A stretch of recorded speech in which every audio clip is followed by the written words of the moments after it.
Hi, everybody. You know what, right? I was going to leave this one for a little while. I was going to do it, but I don't know. There's something in me makes me feel like I have to put it out there for some reason. Um, it's just one of those ones. So I am going to bring the suspect up. Whoops, bring him up.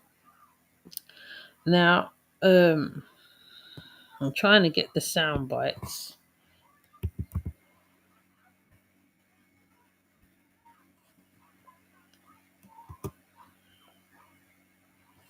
Let me get the perfect soundbite because I want to get the whole stuff. But this guy was crazy. So we have to get the whole thing properly assembled. Now, let me just make sure we're on the right track. Let me just see if we ain't got other stuff to add to it. Okay. All right. So, hi, buddy. Hi, how you doing? Gosh, I'm seeing myself. How you doing, good buddy? Ain't seen you long time. We miss you long time. Hi Emil. Hi Conjure, Craft, and Tarot. You're different. I haven't seen you before. Anyways, now with this cult season, cult series, been a lot of eye openers. There's been a lot of patterns that are the same. There's been a lot of hold on, let me turn me up. So I'm sure you can't hear me. There's been a patterns, a lot of things that are the same. So with me, I like to put the sound bites on, and then I cut in parts which I feel that should be cut in. But I think the best stories is from the ones who escape the cult. Those are the best stories, I think, personally. Um, you get an insight. Some of them give proper insight into all what happened in the cult as well. Now, this man here, we all know who he is, right? Right, I don't have to do a total introduction on him for those who's in the know, but I am gonna play some song bites which I have done with the other cults because I like it to hear it a bit more from somebody else's opinions on the cult. Okay, so we are going to go get the thing.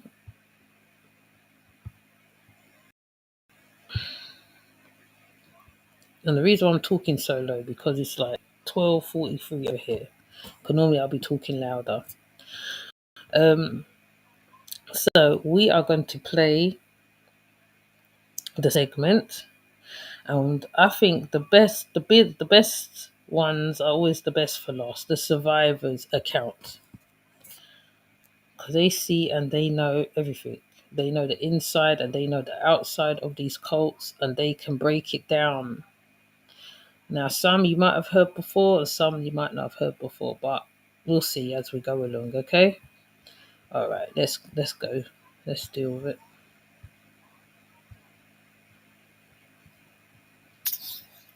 Podcasting company production system called Podcast, and they have a podcast called Cults on Spotify and Apple Podcasts and all of those places that you should check out, and they reference her a lot. So Yeah. And then she also goes on to say cults are all different, especially in their ideologies. Therefore, all cults are not the same, so you can't compare two cults to each other. Some cults can be religious, some are not. And she is quoted saying, each group must be observed and judged on its own merits and its own practices and behaviors. Um, Her bonded by choice theory is described in four dimensions. There is a charismatic authority. In the case of our cult, his name is Dwight York. There's a transcendent belief system, which is basically like the overarching ideology. It can be visionary. It can also be organizational. There's a system of control, which is the rules or regulations of the cult, which we'll get into in a second. And then the systems of influence, peer influence, mentor influence, modeling, things like that. So she thinks that these 4 dimensions are very, very huge parts of what make up cults. And so we just thank her for providing them to us. Yes, thank you for all your research and information, Dr. Lawless. You should start correcting people when they mispronounce your name. I swear it was so hard to figure out how to say her name properly. Yeah, and honestly, we don't know for sure that that's even how you pronounce her name, because she doesn't correct anybody. Exactly. So, and maybe that's like a Black thing. Like, we're just don't let anybody mispronounce your name, especially in a professional setting. Yeah. So, you know, we're imparting a life lesson to her as well. Jokes, obviously she's our superior, but just an idea. So to get into the Nuwaubian nation, I guess we start in the sort of beginning. So we have Dwight York, and his name changes over the years, but like his name is Dwight York, it's what he's referenced as. It's what all the legal documents say, blah, blah, blah, blah, blah. Technically, he really started building a following in about 1964. It wasn't the Nuwaubian nation per se, but this other community called the AAC. I'm not going to butcher the words, so I'm not going to even try to, but it was like an Islamic nation because he was originally involved with the Black Panthers and the Nation of Islam. But as we know about the personality of cult leaders, if they're not like the center of attention, if they're not the leaders, if they're not everybody's focus and like go to, they don't want to be there. So he took the charisma and what he was learning from the NOI and the Black Panthers, which one of them is a cult and the other one is a political movement. Keep that in mind. And I shouldn't have to tell you which one is which. I just putting that out there. And sorry, I just remembered we said we would stop with the NOI shit, and here we are. And so he took that and decided to build up his own community in leadership. And so he starts making the AAC, and where he develops this community of people, and somehow he makes a lot of money. Part of it is that he's having them go out and beg every day to make, what was it, like $50 to $100 a day, begging and peddling and things like that. And if they didn't make that certain amount of money each day, they were like beat unceremoniously. Sorry, I'm not used to talking anymore. And those people also lived already in like apartment buildings that he owned. He owned like 20 buildings, and he had 500 people living in each of these buildings. I don't know where he got that money. I was telling Danny, I'm like, I'm pretty sure this was some gang shit. That's what that feels like. And he was really controlling them already in that scenario before there was even any belief system, you know. Yeah. Threats of violence, threats of like, I control you because I'm the leader, and like, I'll sleep with your girl if I want to, and you all respond and do what I tell you to do. And that's just how it was, because he was also providing them food and housing. And so over time it switches to the Nuwaubian nation, but originally were they originally called the Nuwaubian nation? They were called several different things. Like they've had a lot of iterations, and I have some of them names listed down, but I don't actually know for sure what was the first name, and we'll talk about it in a second. The common theme with this cult is that there's a lot of inconsistencies. Yes, like they change a lot. But the Nuwaubian nation itself started in 1970, and that's when they started really actively recruiting people and building their own community. So, like I said, the whole community housing was real. And so they were in Bushwick, and by 1972, all of his followers were living in community housing separated by gender and age. And around that time, a young girl named Ruby Garnett was recruited. She was 14. She was in a beauty shop, and so basically he had the women and children like cleaning and teaching and shit like that. And he had the men going out and passing out these pamphlets and recruiting. And the pamphlets told them all about the belief systems of the Nuwaubians, which were like, we are all gods, and the white people are devils and not good, and we have to overcome them, and we're better than them. We are the superior race. Things like that. The story of Jacob. The story of Jacob. If you remember from season 1, you know what we're talking about. If you know, you know. Okay? And so he referred to these pamphlets as scrolls, actually. And for reference, over the span of the entire like cult scene he was in, which was honestly about 30 to 40 years, he published 450 of those. So just keep that in mind. Ruby Garnett was in the beauty salon getting her hair done, and this man comes in, and like she describes him as like looking good. He's in like these kind of Islamic robes, because at the time the Nuwaubian nation of Moors were about Islam, and were like an Islamic sect. And I don't think Islamic is a word. And he comes to her and he's telling her, and he gives her this pamphlet. She goes home and she reads it cover to cover, and it's like, I'm gonna go and see these meetings and all this stuff. And so God, this is similar to Yahweh ben Yahweh all over again. Looking sharp, enticing to the eye. See, they all have similar patterns, isn't it? It's very interesting, this. I find it interesting how they always look sharp. They're very well spoken, very well put over. The recruiting that they do is very... But anyway, let's continue to listen. Starts getting indoctrinated at a very young age. It's honestly really predatory, because she's only open to it because she had already experienced a crap ton of racism on her own at her young age.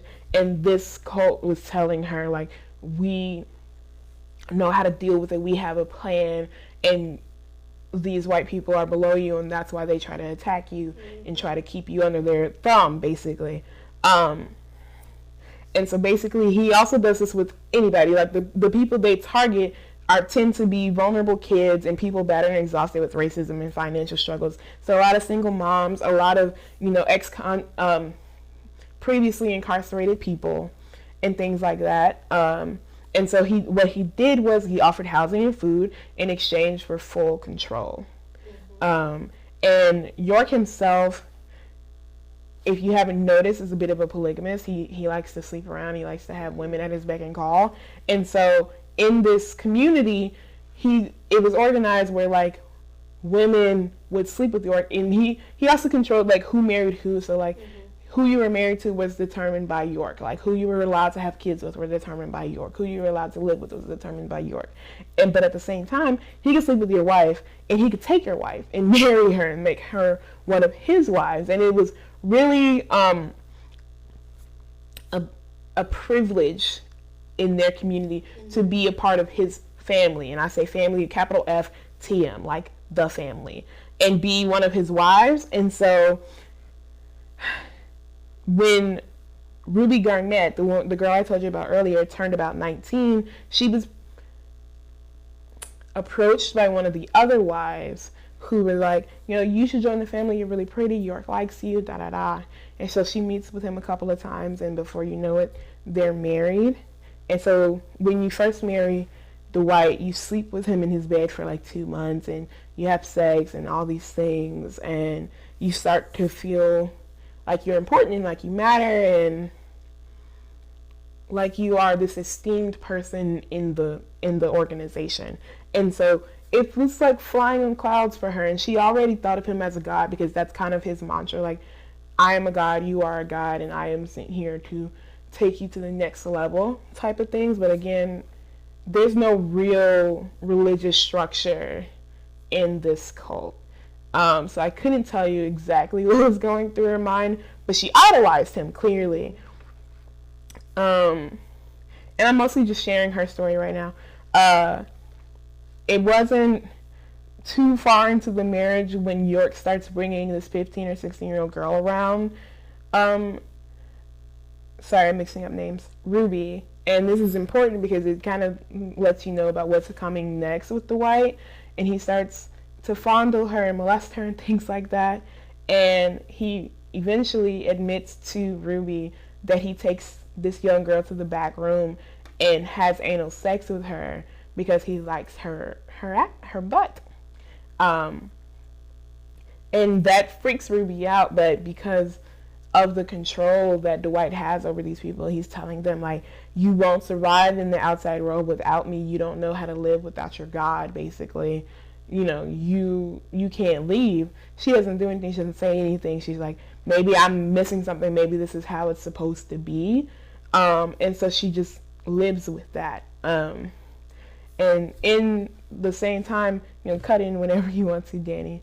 At the same time, we have the daughter of one of York's other wives, Nikki. I don't remember the mom's name, but Nikki is the young girl. She enters the cult when she's about 11 years old. Is that her mom's name? I don't think so either.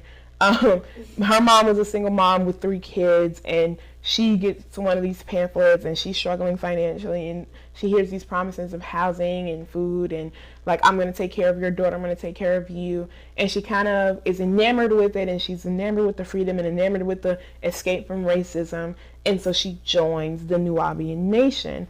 And at this nation, she brings her daughter, and at the time, again, they are parroting Islamic belief. So they're wearing like niqabs and burqas and hijabs and things like that. The women are all covered up. The men are wearing, I don't know the names for man clothing and for Muslim beliefs. That's the word, Muslim. I'm sorry, I'm spaced out. Excuse me. But you know that these are how they're dressing at the time. And again, they're in New York at the moment. They're still in New York. And so quickly, Nikki's mom becomes one of York's wives, and therefore Nikki is becoming one of his children. And as one of his children, she's also elevated because she's a part of the family. And no, he's not actually her biological father, but it's like air quotes children. But slowly but surely, she starts getting treated differently with another group of girls. So they get to go on these trips. They get ice cream. They get to watch TV. They get to do things that the other kids don't get to do.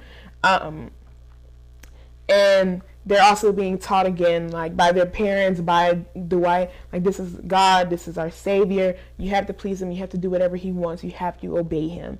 And so when he starts to quote unquote teach them about sex, which involves telling them graphic things and also molesting them and forcing them to do sexual favors to him, it's normalized, and he teaches it as that it's a part of his like African roots, and like, this is our culture and this is what it's supposed to be. Like, I am your leader, and therefore I am supposed to teach you about sex, and I am supposed to introduce you into this world. And he's also telling them, you know, the person who takes your virginity is who you will always be connected and loyal to. And this is about when Nikki is 13, so it's been 2 years.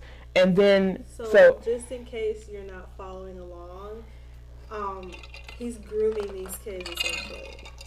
Yes. You know, it's grooming behavior. Yes. And because of the fact, this is what Dr. Lalich is talking about when it comes to basically like the system of control / the system of influence, is that like, if your parents are telling you, no, like, it's okay, it's fine, you know, nothing's wrong here, it's like, you're going to believe your parents, and then you're also going to also internalize all of this and believe that leader who's telling you that it's also right and it's also okay. Yes. So I just want to make sure that y'all are following along and paying attention to that. Yes. And because of all of this, despite, like, Nikki held her ground for a really long time and was rejecting him for 2 years of this behavior before he's like, you know, why are you making this such a big deal? Guilting her, you know, why are you making this such a big deal? It's not a big deal, you know, just do this. and he eventually rapes her at age 15. And she spirals, she's depressed, she hates herself, she hates her life, she wants to leave, but she can't because this is all that she knows. Yeah. And she's also expressing this. It's not She's like expressing, she's writing him letters saying, like, I hate you, I hate what you've done to me, like, why would you do this, kind of things, like, and I really felt for her in that moment, because, like, evil bastard. Genuinely. Sorry, I'm off topic, you know how this goes. Anyway, I want to talk about some of the things that they are being taught here, and to kind of lay a basis of, like, what's happening. So here are some quotes from Dwight York himself, and, like, sites like Nuwaubian Facts and things like that I'm getting from the Southern Poverty Law Center. So in Nuwaubian's own words, these are some of the beliefs. 1, we are the indigenous people of these shores before the settlers from Europe came to these shores, spreading their way of life, their filth, and religion. Already nixed that they are not actually Native American. We're going to talk about that because this is when they adopted this idea that they were Native Americans, and we'll talk about that in a second. White people are the devil. They said the Nuwaubians are not racist. Bullcrap. I am. White people are devils. Always was, always will be. That's from Dwight York himself. And also part of him adopting Egyptian mannerisms and belief systems. Barely. Christianity is merely a tool used by the devil, quote unquote, pale man, to keep you, the Nubian, black man, woman, and child, blind to your true heritage and the imperfect way of life, Islam. It is another means of slavery. And this is a big one. The Caucasian has not been chosen to lead the world. They lack true emotions in their creation. We never intended them to be peaceful. They were bred to be killers with low reproduction levels and a short lifespan. What you call Negroid was to live 1,000 years each, and the other humans 120 years. But the warrior seed of Caucasians is only 60 years old. They were only created to fight other invading races to protect the god race of Negroids, but they went insane, lost control when they were left unattended. They were never to taste blood. They did, and their true nature came out. Because their reproduction levels were cut short, their sexual organs were made to be the smallest, so that the female of their race will want to breed with Negroids to breed themselves out of existence after 6,000 years. It took 600 years to breed them, part man and part beast. This was actually what Dwight wrote in 2004 after his inevitable arrest. So these were their belief systems. Yeah, so to bring it back to Dr. Lawlidge, this is what she means by saying transcendent belief system. Even though we say that their belief system is very inconsistent, the idea that he was preaching or talking about black supremacy and how black people are above white people, and how even more so, like in the literature he would give out to people, especially these single moms in New York, these single, these kids who have experienced racism, things like that. One of the pamphlets he would hand out would say something along the lines of, do you believe in a black God, Jesus, or do you want to continue to believe in the white Jesus? The hippie. Yeah. And it's like, and I got people questioning, because it's like, you are right. Why is Jesus white? Why am I praying to this white God if all these white people are doing things wrong to me? And it's like, you gotta understand, he's not necessarily targeting older adults. Mm-hmm. He's targeting those underprivileged people specifically. Mm-hmm. And they're being raised and born in this compound. Mm-hmm.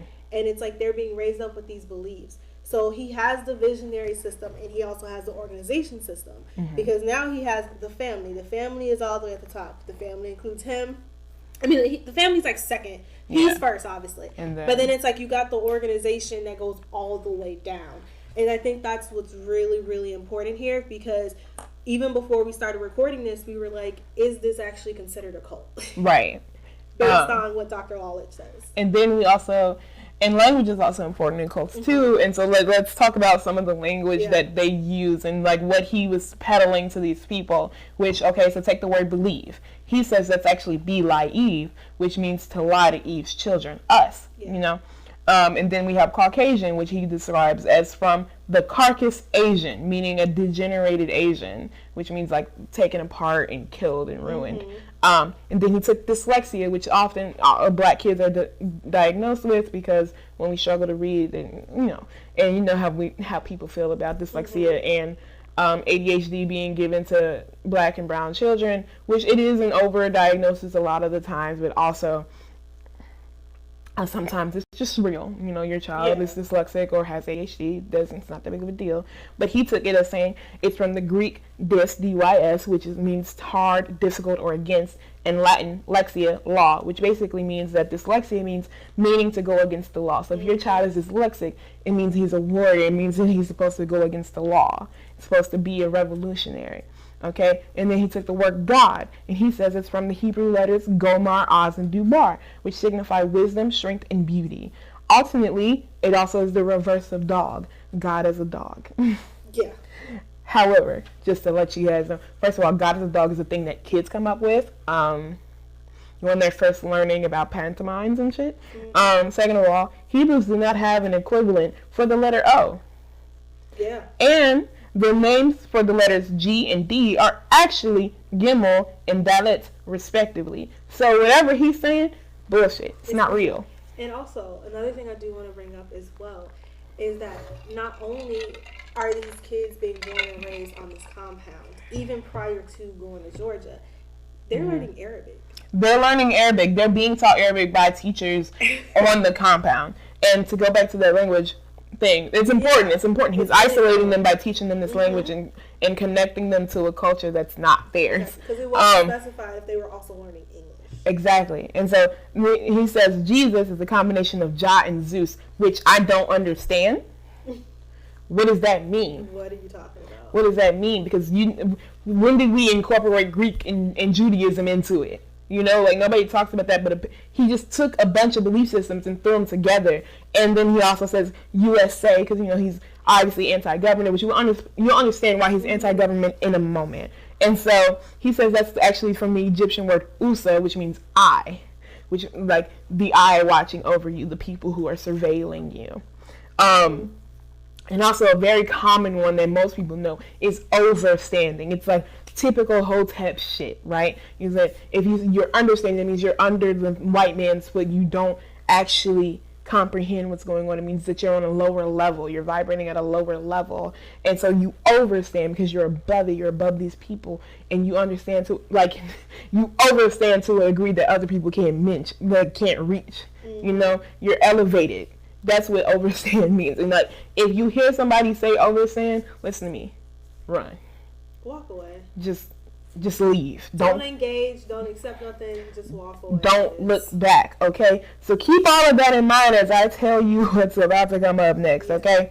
So at this time in New York, Dwight York is being investigated for financial and fraudulent crimes. So they think that that the whole commune is being funded by bank robberies and fake checks and the like, right? And so to avoid all of this hubbub, Dwight decides, I'm going to move to rural Georgia. And so he starts planning to move them to Eatonton, Georgia, to avoid persecution. And he decides it's time to build their own nation. And under this nation, they no longer are subject to Georgia and federal laws. Because they're their own people. They rule their own land. They make their own decisions. They grow their own food. Yada, yada, yada. And so what he does is he starts planning trips to Georgia, and he has these young girls transport bags of money.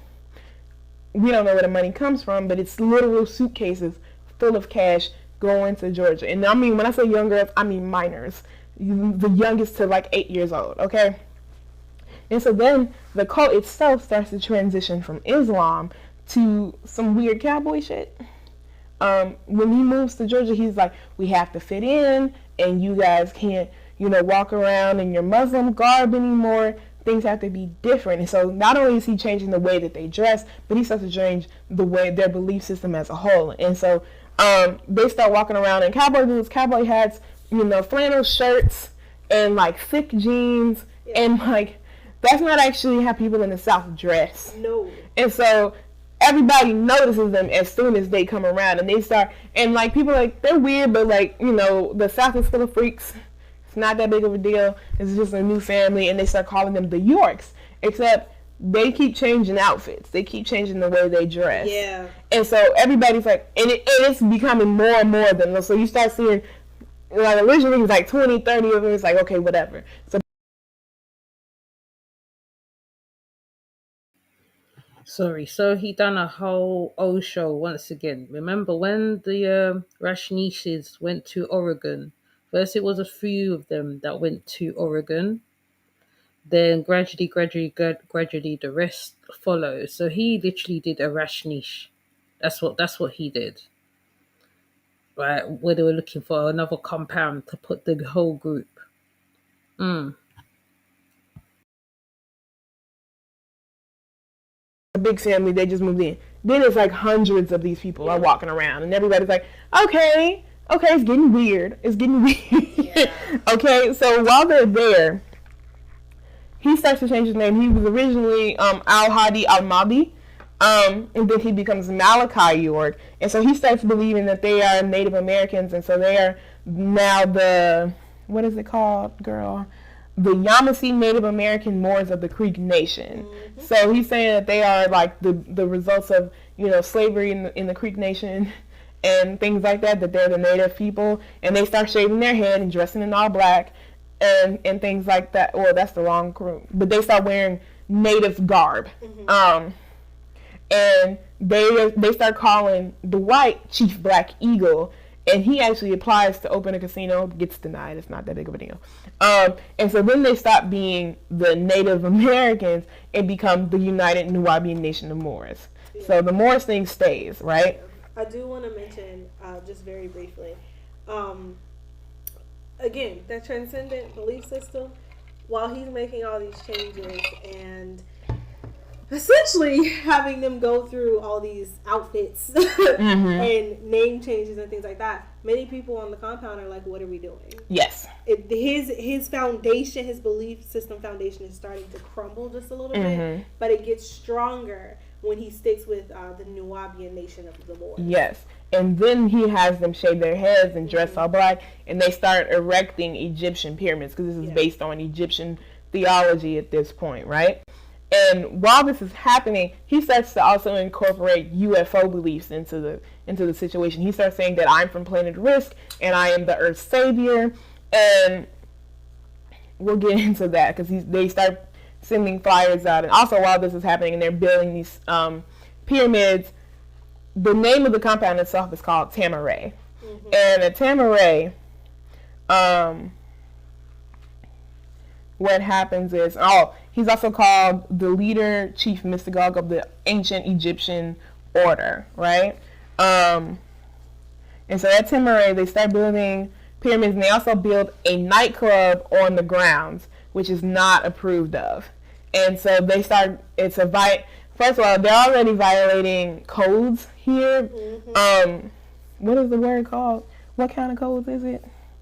Zoning codes. Mm-hmm. Because there's already too many people on the grounds. Like, I think originally it's only supposed to be like 100 or so people to live there, and it was literally like 1,000 people on this compound. So it's already a no-go. But now they have more zoning conflicts because they built this nightclub and it's operating, and they're not supposed to have it. It's in a warehouse on the grounds.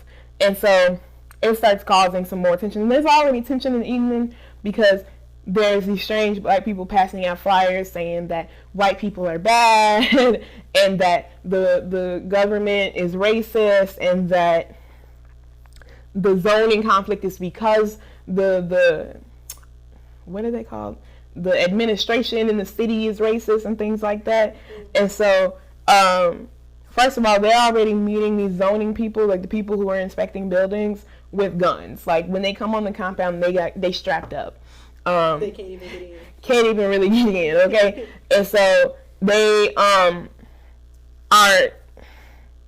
trying to build opposition in the area, in Eatonton area, to white people, and in the surrounding areas against white people. And they are saying, and like to the point that they actually left an eviscerated dog carcass at the home of the county attorney, and were making threats to all of the political leaders in the area, which were white because southern Georgia.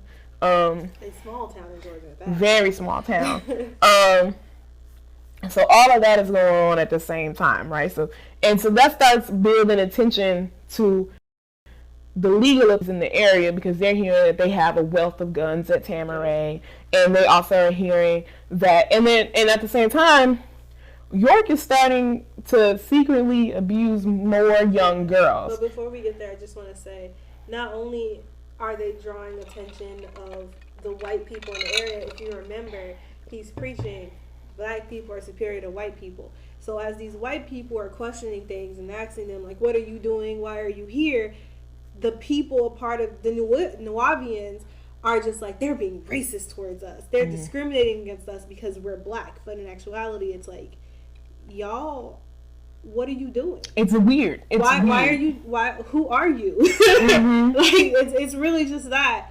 And then it's like, at the same time, people can't help but to question, because again, you're in a predominantly white neighborhood, and people are reporting their kids in all this stuff, like going missing, or rather being a part of this compound, and they try to go pick them up, and they're met with guns. Yes. And they're met with not necessarily violence, but just threats. Yes. And it's like, you got parents calling the police stations, you got parents calling administrative places, you got parents reporting their kids to hospitals. Like, you got so much that's going on at the same exact time. Because again, remind you, like Danny said earlier, like, they don't allow white people on the compound. So these aren't white kids going missing. These are black kids from the Eatonton area. And like, so they're talking to the schools like, have you seen my kid? And the schools are mostly white, and they, white schools do not play about the missing children thing. So they're like,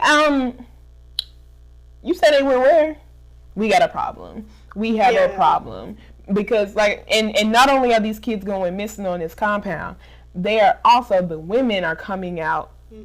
The women, the young girls, the children are showing up to these hospitals pregnant and giving birth. Yep. Keep that in mind, because at the time, it's been about 5 to 8 years, maybe even a decade, that they've been on this compound, okay? And so while Ruby is, full-grown adult at this point, and she's cleaning up in one of the rooms, the many rooms on the compound, and a 5-year-old child, one of her fellow wives' children, comes running in, and she's hysterical, she's crying, she's screaming in Arabic, which ties back to what we were talking about earlier. Are these kids even learning English? But she's screaming in hysterical Arabic, saying, Baba had his penis in my mouth. Baba's penis was in my mouth, crying. So Dwight York has orally raped this child, has molested this child. And to Ruby, it's like, okay, this is it. I can't do it anymore. How many other children is he doing this to? And she decides to leave. And now, Dwight does not stop anybody from leaving the compound. He's not like that. He's not violent. He's like, you can leave whenever you want to. It's just what he tells these people constantly is that you cannot survive on the outside without me. So it's with the implication that you might leave, but you're going to come back. And that's the system of control. Yes, like, you cannot survive out there with me. You don't know anything about what's on the outside out there. And also at the same time, it's UFO time at this cult. So he's telling people only 144,000 people are going to be sent back to their home planet while the apocalypse rages on. So if you leave the compound and you don't come back, that means when the apocalypse comes, you left here, essentially. And so they're thinking this as well, like, I'm going to die when I leave this compound. I'm not going to survive. I'm going to die. Like, it's over for me. And so it's really scary. That's why people aren't leaving. And she was so terrified. Even though she knew what was happening on the compound, she never spoke to police about it, because she was scared of retribution, and she was scared of being hurt, and she was scared of dying. And one thing especially I do want to talk about with Ruby is that... She was groomed, by the way. Let's be clear. She was absolutely groomed. But another thing I do want to bring up is that she had family on the outside. She did. When she was joining the group originally, she kind of was like, oh, forget my family. Like, they don't believe what I believe. They think I'm weird. They think I'm crazy. I'm just going to go ahead and join this compound because they believe what I believe. And so for her to, like, leave and her to have felt as if I can go back to my family. That's a privilege. And I need to reconnect with my family. That's a huge privilege that many other people did not have. I do want to bring that up. Not to say that her experiences are invalid. They are not. No. Her experience is invalid. Her leaving is incredibly valid. But I'm just saying, when we later hear about other people that have left and other victims, they didn't. They basically were on their own. Yeah, they didn't have the same luxuries as her. Yeah. And it's not to diminish what she went through, because she was obviously also violated and abused and terrified. And it was definitely still hard for her to come back to something, because she had been on the compound for over 20 years at that point. And so reassimilation was still going to be difficult and hard for her. And so, and at this time, basically, people were telling, like, according to Nikki, the other young girl I mentioned earlier, at this point in the cult, when new girls came, they were being told, like, you basically got 2 weeks to be in York's bed or you're going to get kicked out. So it was normalized that he was sleeping with these young girls, but it was like a well-known secret. Yeah. Like, nobody talked about it, but we all knew that York, our God, our Savior, our Father, is sleeping with these young girls. And in a way, what they were trying to do is that, like, I mean, he was known to molest and to rape, but I think that when they were like, you have 2 weeks to sleep with him, they were trying to give them an idea of consent. Yeah, and also an out. Like, if you don't, you can just go. Like, like, it's both like, here, you know what's about to happen. So it's a little like you can't say you didn't know what was going to happen. Exactly. But it's also like, here's your out. Like, if you're not going to do it, you can just go. You know? Sleep.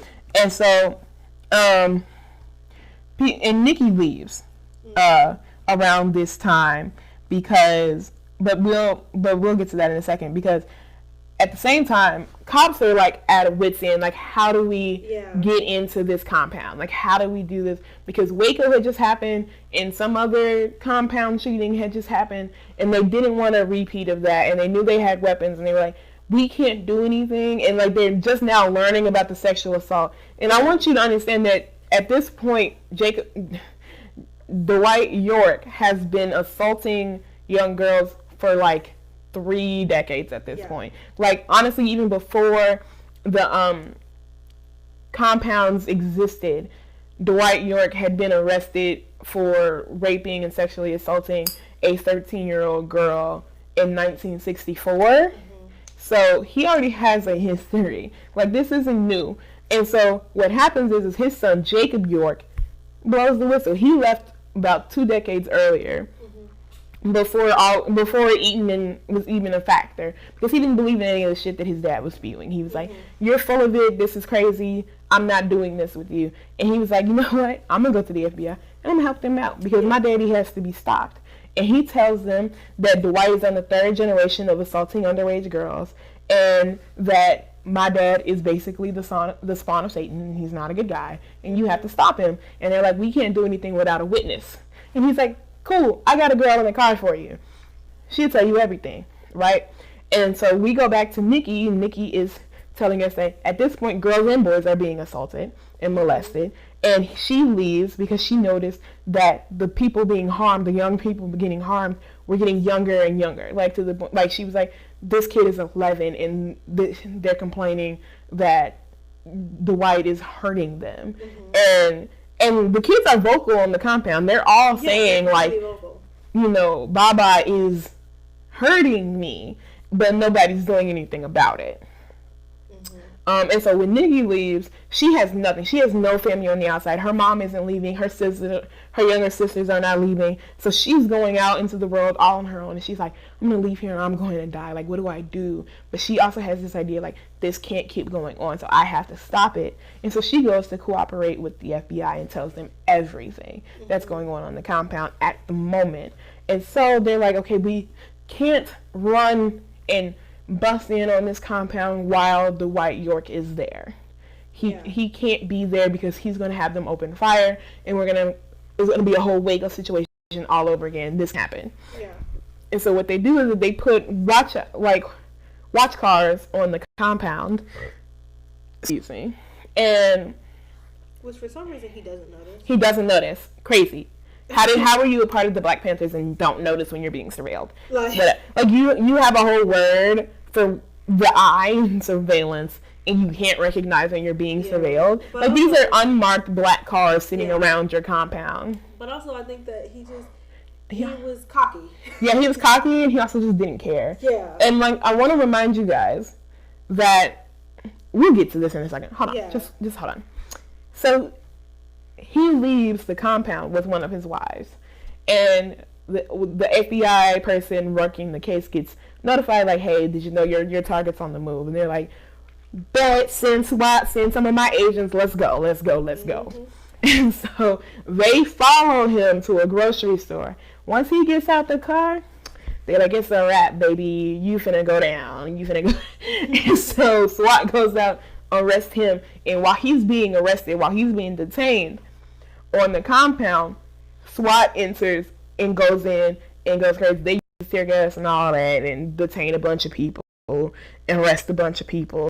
And the sheriff on duty actually called it a tactical assault. He was like, I don't know how else to describe it. Nobody was hurt, but everyone was detained and or arrested. And that's kind of all we hear about the people on the compound after that. And that was in 2003. No, that was in 2002. And then in 2003, Dwight York pleads guilty to 74 counts of child sexual assault and for transporting minors as young as 8, like I mentioned earlier, across state line. 13 counts, I think, of that. I don't actually know how many counts it was. 13. 13? Mm-hmm. But he was found guilty of 11 of those counts, because that's a federal crime. The 74 counts of child sexual assault were Georgia's claim. State crimes. Yeah, state crimes. Mm-hmm. And so he was found guilty of 11 of those 13 counts of child sex trafficking. And now he's in prison for 135 years. He's on lockdown 23 out of 24 hours of the day, which obviously we think is inhumane, it's fucked up. Yeah. And 135 years is overkill. He's not going to live that long. But you know what? Today I choose peace. Yeah. Today I choose peace. I'm not doing that right now. But, and I also want to just throw this in here. At the same time that all of this is going down, York is a failed musician. He's making music. He's making hip-hop tracks.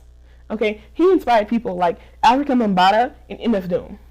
I'm going to assume they don't know all the tea and leave it at that. But, shit's crazy. He was making music. He was trying, it didn't work. And that's around when Jacob was around. And Jacob was like, Daddy, I don't know what she's doing, bro. And that's when Jacob really started getting lost in the stuff. He's like, yeah, I gotta go. I can't do this. Nobody wants to be around a failed rapper. Nobody wants to be around a failed rapper. But, you know, that's what happened to Dwight York. Okay, we don't know what happens to anybody else. Nikki is still out there doing documentaries. Ruby's out there doing documentaries and telling their story. But the Nuwaubians are quote-unquote dismantled, but there are still small sects around in like Georgia and places like that who still believe and who are still fighting for the whites' freedom and saying that he was set up and framed. Not likely, that it's not true. Anyway, but I just want to go back to the fact that he pled guilty. Yeah.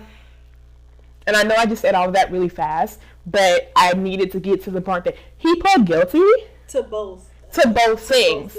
And the reason why we're pointing that out is that cult leaders do not plead guilty.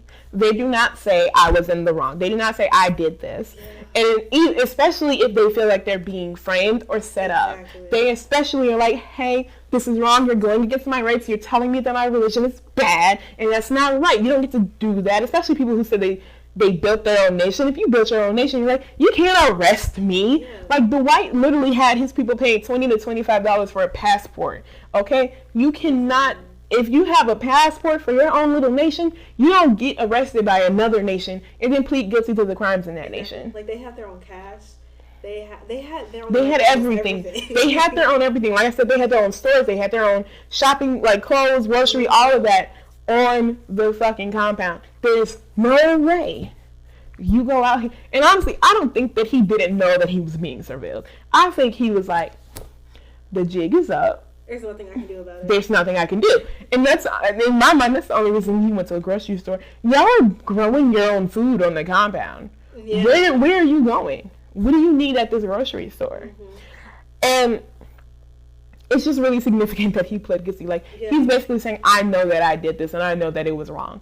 And it's also why we were emphasizing that it's a secret on the compound. It's a lot of the pedophilia in these cults is normalized into the religions. Yeah. So they say like, people are like, well, this is just how we do things, and they don't complain about it because this is just how it is. But that's not what was happening in this cult. The kids were complaining. The kids knew it wasn't right, and the adults knew it wasn't right. They just were too scared to do anything and to say anything against him, and that wasn't a part of their belief system. So it's all in all, what I'm saying is that this is significant, because when this kind of harm happens in cults, it's severely normalized. And he tries to normalize it by saying, to the girls, like, you need me to take your virginity because I am your leader. I am the one who's going to show you the world.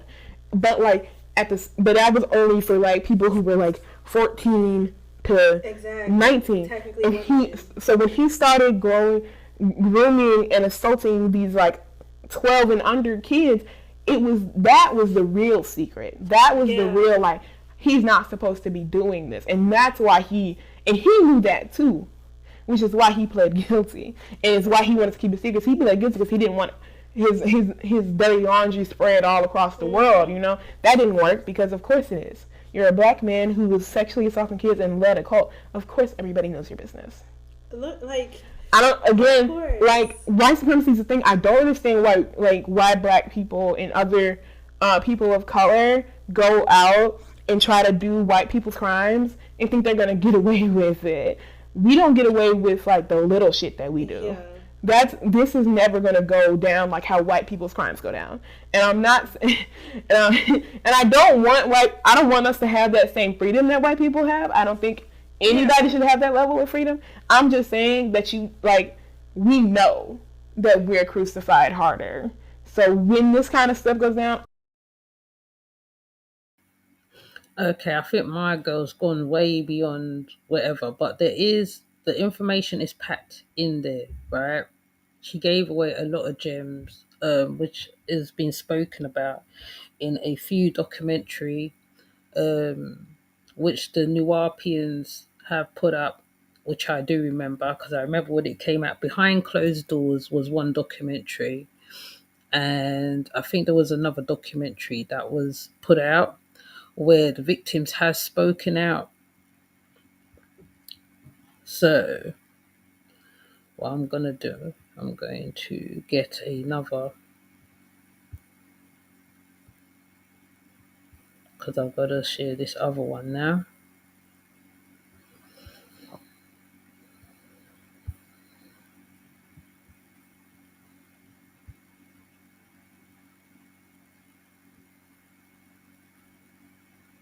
Hi, Bigo. So right now I'm going to get one person that escaped the cult. And okay, my lives do go on long. Yes, they do, because I like to pack it full of information so you can hear both sides of the coin. There is the perpetrator and the ones who survive out of this. There is a longer one, but I might have to put it in two parts. I don't know. I might see how it goes, to be honest, because it is this Dwight York, the Nuwaubians case is quite deep. It's very deep. It's very detailed. There's a lot to it. Half of it might not be packed in one night, in one live per se. It could go into two lives, possibly, because the information that is given, especially the religious side of it, where he was Sufi, then he was Egyptian, and there's another one he was actually like three doctrines in one. So he was able to use the doctrine once again, doctrines used again, to capture the people. Obviously, like in most cases, right, organizations like you are going through a lot in a land where you're living or whatever, i.e. America. Okay? So you latch onto an organization that you think that you're safe inside of, okay? but the organization is not safe. It's not safe for you. It's not safe for your family, your children, your daughters, your sons, all that. Um, Not only that, quite a few people knew what was going on. They knew what was going on. The lady in the next part, hold on, let me cover this completely. The lady in the next explanation explains a few things. Let me see if I can find it.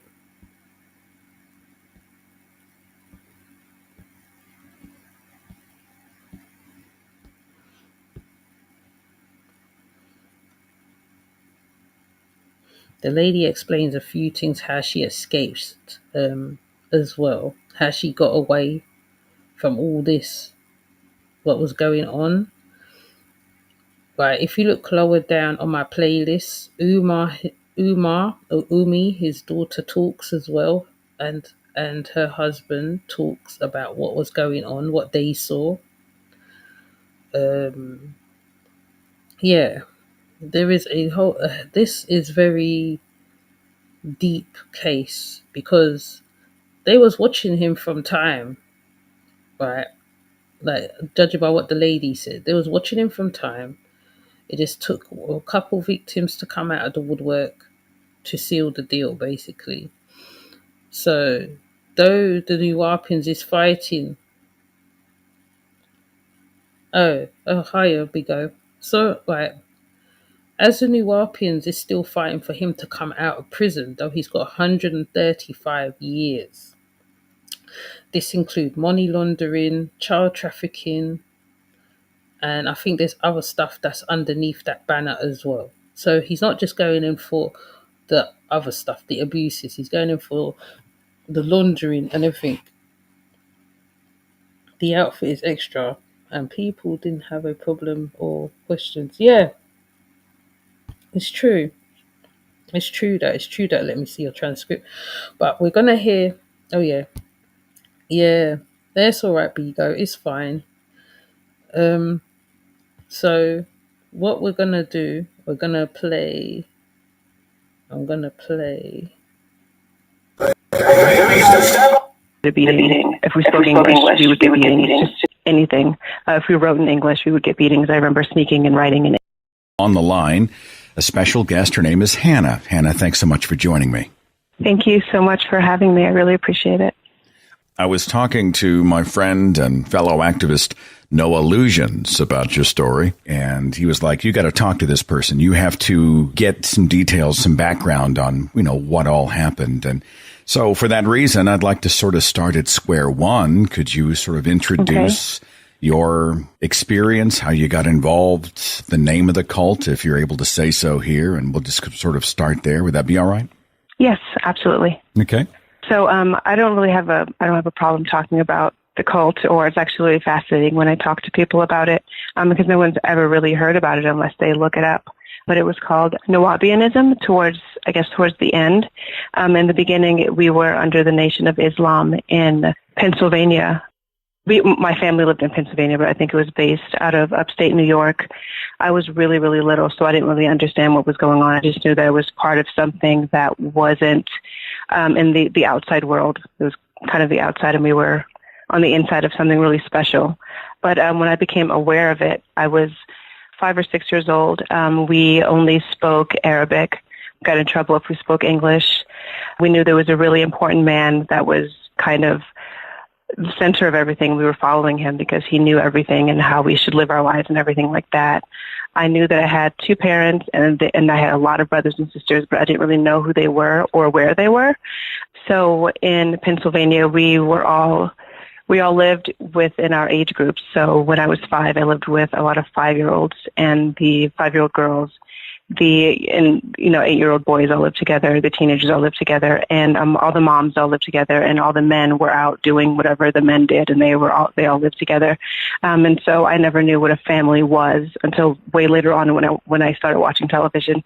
I just remember waking up and reading the Quran. We read the Quran, so we were heavily in Islam. So we called ourselves Muslims.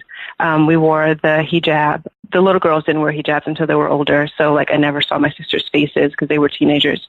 But I remember thinking that my oldest sister was my mom because I never saw my actual mother. We had like family days where we saw our parents. I just remember living with girls my age and playing, and we had one lady that took care of us. There was one caretaker for every age group. All the babies lived with the babies, and one person took care of them. This is just what I remember. And if one person got in trouble, I remember all of us getting in trouble. I just remember us getting a lot of beatings all the time. If one person did something, everybody would get a beating. If we spoke English, we would get beatings, just anything.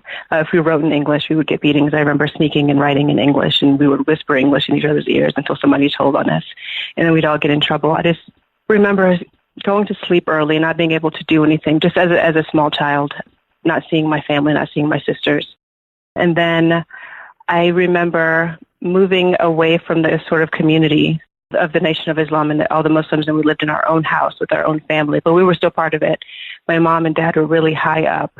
I'm not sure what it was called, but they were really important in their part of it. So when we were in Pennsylvania, they went to New York every weekend to go to the classes of Dr. York. That's what we call him. He had a million different names, and at the time, I'm not sure what his name was. We all lived together as a family in Pennsylvania, and it was the first time we lived together as a family. I was 6 years old. I didn't know what school was. We didn't go to school for a while. I just got to learn who my brothers and sisters were. There were 10 of us. I'm number 7. If I may, I'd like to stop you right there and sort of unpack. You've given us a lot to talk about. The Nuwaubians are a mix of black supremacy with a worship of the Egyptians and the pyramids. Yeah. There is a belief in UFOs and conspiracy theories. They talk about things like the Illuminati and other types of things. You mentioned Dr. York. You're talking about Dwight York, who has said things like, quote, white people are the devil. They say the Nuwaubians are not racist. Bullcrap, I am. White people are devils. Always was, always will be. Another quote from Dwight York from his essay, Santa or Satan, The Fallacy of Christmas. He said, Christianity is merely a tool used by the devil to keep you, the Nubian, black man, woman, and child, blind to your true heritage and perfect way of life, Islam. It is another means of slavery. They remind me a little bit of the black Hebrew Israelites who made an appearance this last January during that big controversy at the Lincoln Memorial. They believe that they are descendants, direct descendants of the 12 tribes of Israel. Am I on track so far with some of those details? Yes. Okay. Yep. And absolutely. Did you hear some of this language? You know, the Illuminati are in control of all things private and public. The government sectors, all the halls of power are infected with this sort of, I don't know, it's like Spectre from James Bond, you know? I mean, is that accurate? Yes, even especially when I got older and understood more, like none of the Nuwaubians had like actual jobs because they didn't trust the man and trust the white man. And we were just told, you know, not to trust white people and that they were white devils. Like that term was thrown around all the time when I was younger. You mentioned that everybody was punished for a single infraction. Is this like peer pressure? In other words, everybody was so afraid of punishment for everybody else that it was a way of towing the line? I mean, I don't want to put words in your mouth, but and what's the motivation? That sounds like it makes sense because I didn't understand when we were children, and if somebody did something bad, we would all get in trouble. And different women or different people that was in charge of certain groups, some were more strict than others, but I felt like we always got the worst ones. And so it was just, I'm in charge. You do as I say, everybody listen to me. So if one person does something bad, everybody would get punished. In my memory and thinking about it, I just remember being unhappy and just being punished all the time. And I thought I was an angel when I was little, but I'm sure you were. That's just what I remember. And, you know, it's funny and this is a cliche, of course, but when we talk about Pennsylvania, people are like, oh, you know, the Amish and the Mennonites. They don't think Nation of Islam, right? This is a common thing. Like most people aren't thinking Pennsylvania when they talk about an Islamic cult, right? Right. Can you help paint the picture as to, I mean, how big this group is and their circle of influence? Right. Yeah. So when it was moved to Georgia, when we all followed him to Georgia, there were thousands and thousands of members, and the compound that it was on was called Tamaray towards the end, with all the pyramids and just tons of buildings and houses, and he had a huge mansion up there, and there was even a time when musical artists would come there to perform. Like they had a stage, and I remember there was a huge screen and watching the Mike Tyson Evander Holyfield fight where he bit his ear off. Like it was, and you had to buy tickets to come to the show. Like it was huge. And everybody in the town where we lived about 45 minutes outside of the compound in a neighboring city, and everyone in the city that I lived in Milledgeville, Georgia, knew about it. And so when I was in school, in middle school, it was a really hard time for me because it was very well known in that part of Georgia. Was Dwight York considered a kind of god? Oh, he was God. Absolutely. Absolutely. Did you worship him? Yes, I did. Our whole family did. We had pictures of him on our walls. Every Nuwaubian family that we knew had pictures of him on their wall. On their bookshelves were all of his books and his teachings. We were only allowed to listen to his tapes. We couldn't listen to music. He was also part of a musical group. We could only listen to his music. He was a big deal. He was like the second coming. He was arrested in 1964 for statutory rape, sex with a 13-year-old girl, suspended sentence. He was put on probation. Is this a common part of his story, using his position to have sexual access to people, including minors? Absolutely not. I had no idea about that. I read that on the internet years and years later after he was already in prison. We had no idea. No idea that that part of his life was never known to us. And even the reasons why we moved to Georgia, I would tell people, I grew up in Pennsylvania. I was born in Pennsylvania, but we're in Georgia now. And they would ask me why. And I would say, I have no idea. And then I, found out that he was fleeing prosecution. So the FBI was onto him. And so he left and took everyone with him. So this is a totalitarian thing, right? This is like North Korea in your home. Yeah. You don't have a mind of your own. Yeah. You don't have an identity of your own. Nope. And it trickled down onto the fathers of all of the families. I like to call my father now a patriarchal terrorist, and it was all because of the cult and how things were supposed to be, and the sexism, and how it was unfair for the girls, and how the boys were treated and how the girls were treated, and how men were the most important part, and how they were granted access to heaven before the women, and just different things that I heard and that I learned, and it was just really tough growing up in a family like that. Even though when I was really young, I just thought it was normal. Everyone is like this. This is just my plight or my lot. No, Emil. You see, what happens is, right, let me explain you something, Emil. If you are being trodden on all through history and you're being dealt with as a lower specimen of the lower of the food chain, right, you seek a place where you can fight for the people, right? You seek to be comfortable. You seek to have your own government. There's nothing wrong with having your own government within a government. Many groups are like this. I'm not going to mention their names because, they love striking people. So in the case of the melanated man and woman, like similar to the Nation of Islam, you go to an organization, you become a member, you are safe there, you can say. If there's any problems, it's like a family bond. You make a family bond with the people that is there. You become a family, you become one. And also, yes, it does seem like it is a black supremacist group, as they say, but it's amazing when it's the other way around. It's not termed as that. So because of how they think and how they do things, they are seen as this oppressive people. They're against us, against them kind of thing. But when it's on the flip side, like the Proud Boys, etc., that is seen as a supremacist group. But when it's the other way, right, they are targeted anyway. The CIA does be looking at them as well, because what they're doing, they're cleaning up people. They're turning them into businessmen and women. They're educating them. They're homeschooling their children. They are eating differently. They are well versed in the law, and so on and so forth. It doesn't mean to say it's a bad thing. It's just that in this case, it is abused. Power is abused. That's what it is. That's what's happened here. Power has gone abused. And a few people who was also alongside him doing stuff as well. they saw their power. Now, this is used because of the children are underage as well. That's an issue there. Now, as for the other stuff, is like I like to see black men polished and pulled together and stuff like that. There's nothing wrong with that. Nation does that. Who else does that? Moorish Temple does that. And that's only two groups that I know who does it. I don't know of any other group. Okay. The Egyptian one, Asara Set, does it as well. And they grow and they become yoga teachers, they become food nutritionists, whatever.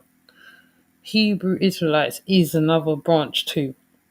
So when they mention black supremacists and black supremacists and black supremacists, when it's the other way around, when black people are being treated a certain way because of the other side's supremacists, it's okay. So you have to look at it from both ends, Emil. You can't just come at it one-sided. You got to look at both sides of the coin. You got to balance it out. Everything has balance. Not my plight. This is just, I'm a girl and this is just how it's supposed to be. But at the same time, I remember even when we were in Pennsylvania, I was taken out of school to go pray. I had no idea what I was praying for or what I was doing. I didn't feel anything in my heart. So I knew that I felt that I wasn't going to be the chosen one. They talked about being one of the 144,000. And I was like, that's not going to be me. There's so many of us, and I don't feel anything when I hear his teachings or when I'm praying. So I always felt really bad growing up because I didn't feel it. The 144,000, that's crossover with the Jehovah's Witnesses, right? Right. Yep. Mm-hmm.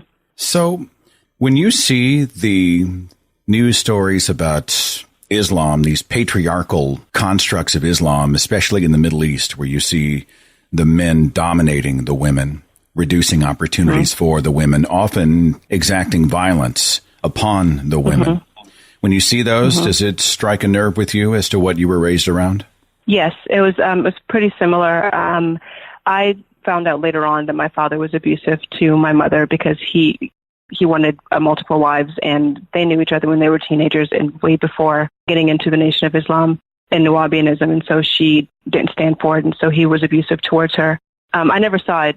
I think he stopped before I was even born, but it was a lot of that. Whenever he would come home, we would all run away. We just kind of didn't like it when he was around because I never saw any love from him towards us or my mother, so it was definitely fear. He was using the religion to sort of aggrandize himself, right? Was he his own little god? Right. Especially being kind of powerful in his part of, I'm trying to figure out how to explain it. So when we moved to Georgia, my mom and dad got their own part of it was like a separate compound from where Dr. York was, but they were in charge of the area that we were in. So he was like the person to go to, and he was always gone because they ran that part of the Nuwaubian cult. I'm interested in what's happening inside your skin. I mean, you'd said, This is my mantle to carry. I was born a female in this circumstance. This is just how this is just how the dice rolled for me, kind of thing, or this is my destiny. But are you doubting? Is there unrest? I mean, talk to me about what's happening in your skull. Right now, or when you were in the walls of this patriarchal sort of prison. I knew that there was no way to get out because I was a child, and I just kind of thought it was just unfair, and just that life was unfair. And I mean, there was a part where I was definitely, I was in it. I wanted to move on to the compound. I wanted to be in that world. I had two sisters and a brother that lived there, and I wanted to. Basically, everybody that was part of it, the end goal was to move up there to be close to him. Like, that was it. It was nothing beyond that. And just to be really into it, I had friends that read his version of the Bible. Was called the Holy Tablet, and they read it front to back. I never read it, and I always felt really bad because there was never a part of me that was like, okay, I'm going to get really into this. And I guess I was letting the other worldly things get to me as far as like being a normal kid. But there was never really any doubt that it wasn't real because, I myself personally felt really special because he named me. The name that's on my birth certificate.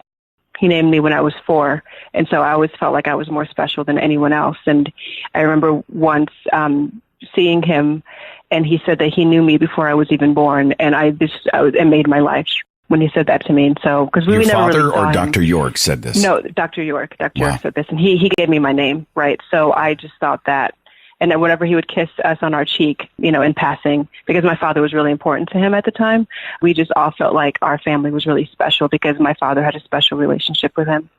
Can you still remember the prayer that you finished the day with? No, I just remember that it was just like the word all was used a lot, like I give you my all or something like that, but it was like 6 sentences or something like that, and I had it taped on my wall.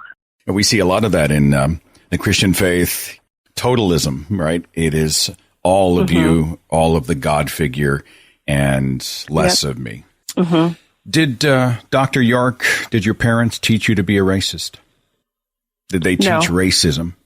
No, none of that. I don't remember anything. But the Nuwaubian religion or cult is a mix of black supremacy with the worship of other gods and conspiracy thinking, where they're talking about the white devils and the Caucasian devils and the other religious devils. So help me out. So I guess in a sense, that would be teaching racism. Did you believe these things, though?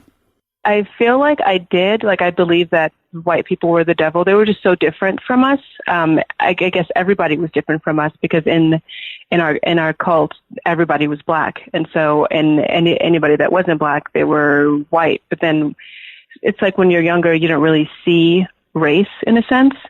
And then when you get older, I think, oh, I don't remember seeing any white people around. Everybody looks like me.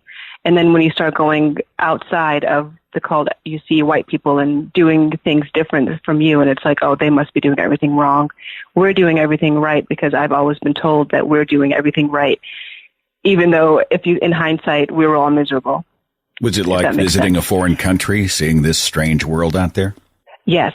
And especially having to assimilate when we left the cult when I was 14. But even I had to assimilate when we were in the cult and having to go to school and then having to go to teachings and things like that. Everything was like having to separate that was really difficult. And it was just really weird. It's strange to hear one religion after the other, any sort of totalist environment, is really about stripping you of who you are so that you can be a reflection of the cult leader. Can we speak about identity?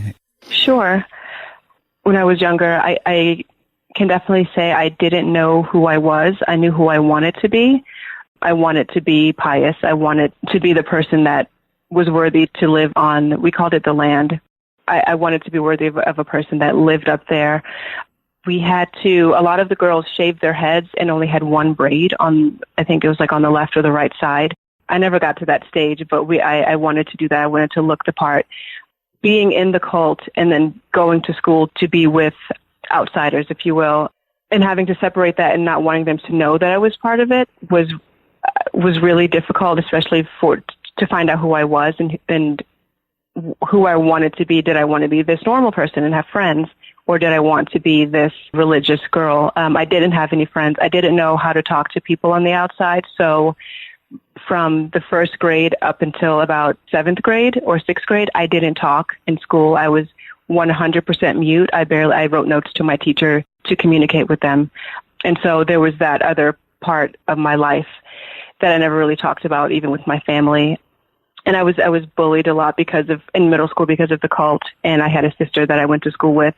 She talked about it all the time and would tell everyone about it. And then they found out that we were sisters. And then that was even worse. So going back to my sense of identity, I just didn't want to be a person. I wanted to be invisible. I hated just everything. I didn't want to go to school. I didn't want to be in my family because it's all they talked about.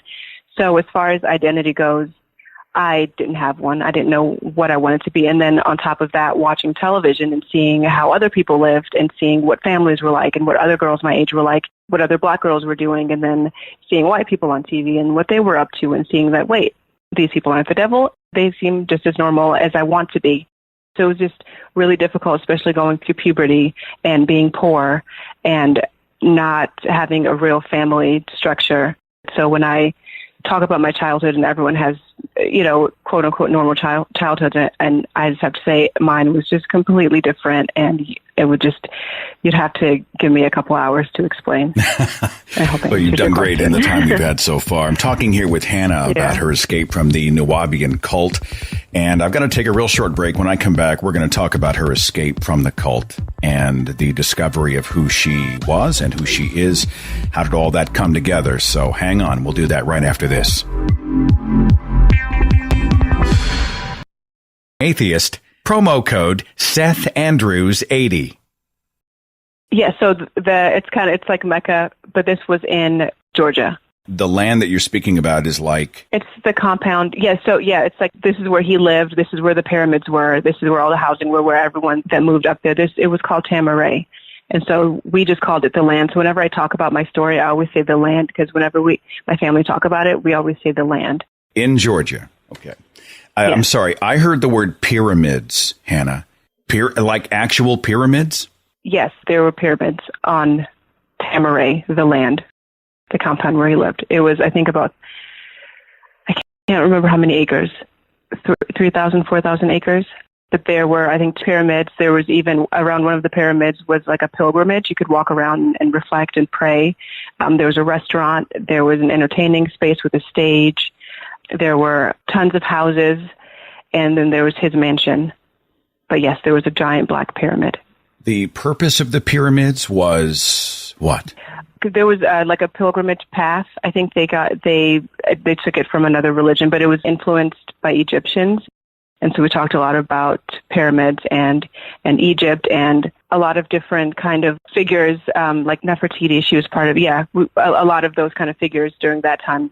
He talked a lot about Egyptians.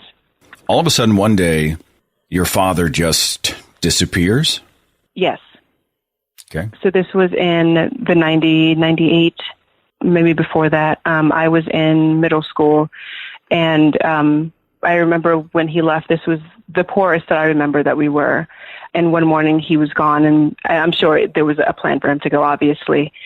He just never told us anything ever in his whole life. He just never told us anything. But when he was gone, we were really, really happy because we weren't afraid anymore. We could be children. We could live. We could laugh. We could watch movies. We could listen to music. And he would come and visit every so often. And then we were just like, okay, now we have to be afraid. And then he would go back. I think at this point, I had an older sister that lived up there. She'd lived up there for a really long time, from 14 to about 21. She was also a victim of Dr. York. And on the compound in Georgia, on the land Tamaray, the people were betrothed. So they had marriage ceremonies. People were put together. And my father was put together with someone, and we didn't know until he was kind of kicked off of the land. And she showed up pregnant, and we all lived together with my mother, this pregnant woman, and him, and all of us. And this was probably the worst time of my life. But we were just supposed to accept it. And, they said, oh, this will be good. Both of your parents, are back, and we'll be a family again. And we were poorer than ever, never had anything to eat. It was just a really terrible time until he left with the woman, and they eventually had a few more kids. And my father, I think, finally gave my mother a divorce or something like that. Was there a last straw for you?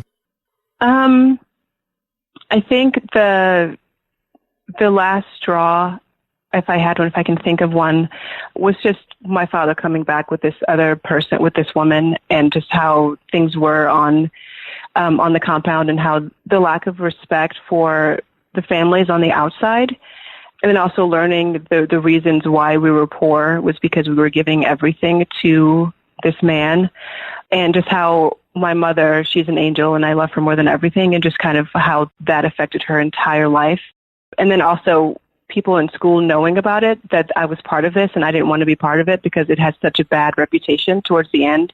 When I say the end for my family, and I guess a few years before he was arrested, everything just got really weird. And when we would see his teachings when we were up there, he just got really crazy, and he didn't seem like someone to look up to. Obviously, you've developed the identity of your own that you were denied when you were younger. How did that happen? When did the change begin? When did you start to, I hate the words find yourself, Hannah, but when did you find yourself? How does that work? I think it was TV. I love film and I love movies, and so I watched a lot of movies. I listened to music that I knew that my parents probably didn't approve of, just like rock and roll. We never listened to quote unquote white people music. And so that's what I started doing. And I'm not rebellious, and I wasn't rebellious, but I guess you could see it as a sort of rebellion. I just got really into things that I was denied when I was younger. She did the same thing Khalid Amani did when he went out with the white woman, as in a rebellion to the group. I'm also an artist, so I drew a lot. I escaped that way. I stayed away from everything. No, this is one of the women who grew up on the compound with her mother, and she was witnessing abuses with other girls her age. And I think religion specifically, I figured out that I was an atheist a long time ago, even when I was still in the cult, and when I would learn about other religions like Christianity, people would in school would ask me if I was a Christian, and I was like, I have no idea what that is. And it's since I never felt anything with Dr. York as far as his teachings, God is definitely not real. So that can't be a thing, because if it was, why are there so many religions, including this one that's so strange? So I would say that I was an atheist and I didn't believe in God. I would tell my mother that, and she would say, no, there is one. It does exist, and spirituality is real and things like that. But it's like, no, there wasn't. So I feel like I took on an atheist identity, if there is one, really early on. Are there feminist leaders? Are there female icons who you took inspiration from? Not until college, or I guess a little bit before college. Like Bell Hooks played a really big part of my feminist identity, but a lot of it, even getting into women's studies and feminism, came a lot from when I was growing up and how the girls weren't able to do anything, but the boys could. Even my brothers that were younger than some of my sisters, they could watch rated R movies and, eat beef and drink soda and stay up late, and the girls couldn't. Even in pictures, one of my brothers is standing in front of one of my sisters. Even though she's older, we were supposed to be in order. Just my parents favoring the boys over the girls, and I would hear it all the time. My mother wished she only had boys. She wished she didn't have any girls. All of my brothers were taught how to drive. At 15, I was taught how to drive in my 20s by a coworker. My sister was taught how to drive by her husband. I have two sisters that still don't know how to drive, and they're in their 30s. And so just things like that I really had to think about my childhood and how we grew up because of the cult, that led me to feminism and atheism and things like that. And even to this day, I still have to, I bring it up almost every day. Oh my gosh, I remember when I was this age and this was happening to me. Even when I'm going to go off on a tangent. I remember when I was in kindergarten or first grade, and I wore a hijab, and then Dr. York, I guess a shift happened, and they decided that we didn't have to wear hijabs anymore, and I stayed in the coat closet for half an hour crying because I didn't want to go out with my head uncovered. Just traumatic things like that happened to me, and being sexually assaulted in the bathroom when I was in first grade because I had a hijab and a dress on that matched it. It was just things like that. But I went off on a tangent. No, not at all. The narrative is that you deserved it because you had a hijab and a dress that matched, or right. They knew that I looked different. In that school, there were we called ourselves Muslims. There were other Muslims that were in the school that had the hijab on and the dress that matched that was handmade, and it went down to the floor. People would point and laugh. And I remember going to the restroom once, and someone came in and pushed me up against a wall and put their hand up my dress, and I never went to the bathroom ever again. I even peed on myself in front of an entire class in gym because I was afraid to go to the bathroom. Just things like that I didn't think about until I was older. When you were of college age, what did you decide was your field of study? What did you go to college for? Gender and women's studies. You say the word feminism. I can already see there are some people who knee-jerk themselves in the comment sections, and it always grieves me, because I find great utility in the term and the whole idea of feminism. Do you find that's the case when you talk about women's studies and empowering women using the term feminism? Do you find it's kind of a polarizing word? You see people start to divide and decide it means this, or align it with the most toxic person that has ever brandished the term feminism, those types of things? 100%, to the point where sometimes I don't even say it.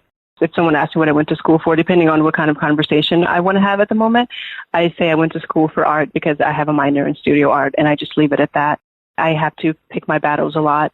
I lived in New York City, so there I talked a lot about women's studies and atheism, things like that. But then I moved over to, when I lived in Utah, I just kind of, didn't even mention it unless I got to know a person and felt that they wouldn't mind me talking about it. But using the word feminism is like using the F word. And what even is that? What's women's studies? Why would you go to school for that? What about men's studies? What about this? What about that? So yes, it's all the time whenever I talk about it. I always say that historically, in fact, I wrote a blog article about this years ago, that, it has not been the man who has been silenced and robbed of identity and crushed under boots and all those types of things. It has been the female. And I accept and even embrace the word feminism when it comes to discussions about equality, women having equality to men. And doesn't mean that there aren't exceptions to the rule where men get the short end of the stick. And, people seem to speak in these binary ways, Hannah. I mean, they just want everything to fit in half of a Twitter post, and it makes discourse on these important issues very difficult, right? Absolutely. Oh, my gosh, 100%. Women have been silenced and things like that. And then they say, but men have also been silenced during this time and things like that. It's like, yes, I'm not saying that they haven't, but if you had to measure struggle, then I think the women would tip the pot. Yeah. How are you doing today? You doing all right in your heart? Yeah, absolutely. My brothers and sisters and I have never been closer, and we take care of our mother. We know that she's the angel that she is. And also when I was talking about it with Noah, I was telling him that I don't feel, I'm not triggered by anything. I don't have any kind of PTSD that I feel like one of my other sisters would. She doesn't talk about it at all because she lived up there for 6 or 7 years and was actually a victim. And a lot of our other family friends that live there are also victims of Dr. York. But I saw it from kind of the outside, even though I was inside. And I don't know if it's because of school or my understanding of sociology or atheism or anything, but I don't feel that I'm affected by it negatively. I don't ever not want to bring it up. I don't feel uncomfortable talking about it. So I'm doing great. I feel like I'm doing really well. And it's, I think, an important thing that you're out there talking about what these cults do, how they operate, the damage they do, and why it's important for us to be advocates for people, right? Absolutely. And the number that the cult has done for my family. And even after Dr. York was arrested and everything happened, some members of my family, including my father, got into the Hebrew Israelites. So when you mentioned that, I was like, oh, I know all about that. So, they were a part of that. And then a lot of the same things were happening. And then, the women were treated even worse. I mean, not even worse, so they could only wear dresses. I'd love to get some deep information on the Hebrew Israelites as well, because I feel like each organization carries its own secret. Some come out and some don't. So I was hoping that the Hebrew Israelites wasn't on that list. But after Joy Morgan, I'm not surprised, who died over here. I think she died in the UK. She was a Hebrew Israelite. And there was a lot of things going on in that temple. But I'm not saying all Hebrew Israelites are the same, but this is what happens when you are in an organization and you get this, the same title as the leader. You are seen as a danger. Know what I mean? So let her continue what she's got to say. So basically her parents or the person left from Nuwaubian to Hebrew Israelite, which was even just as bad. Wow.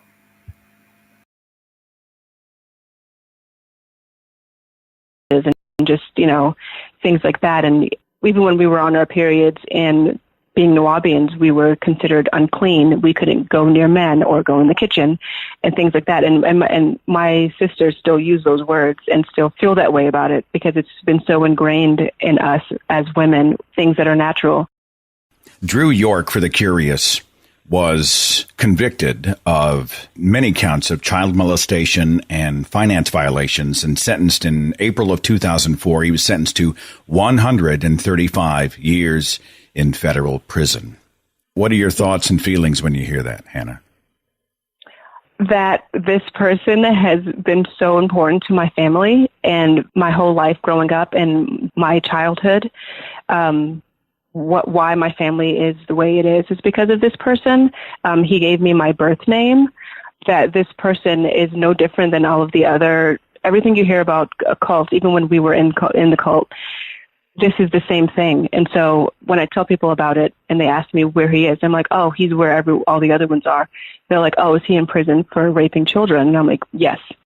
The fact that he has the most number, the highest number of incidents on one person in the United States. He has a record of child molestation.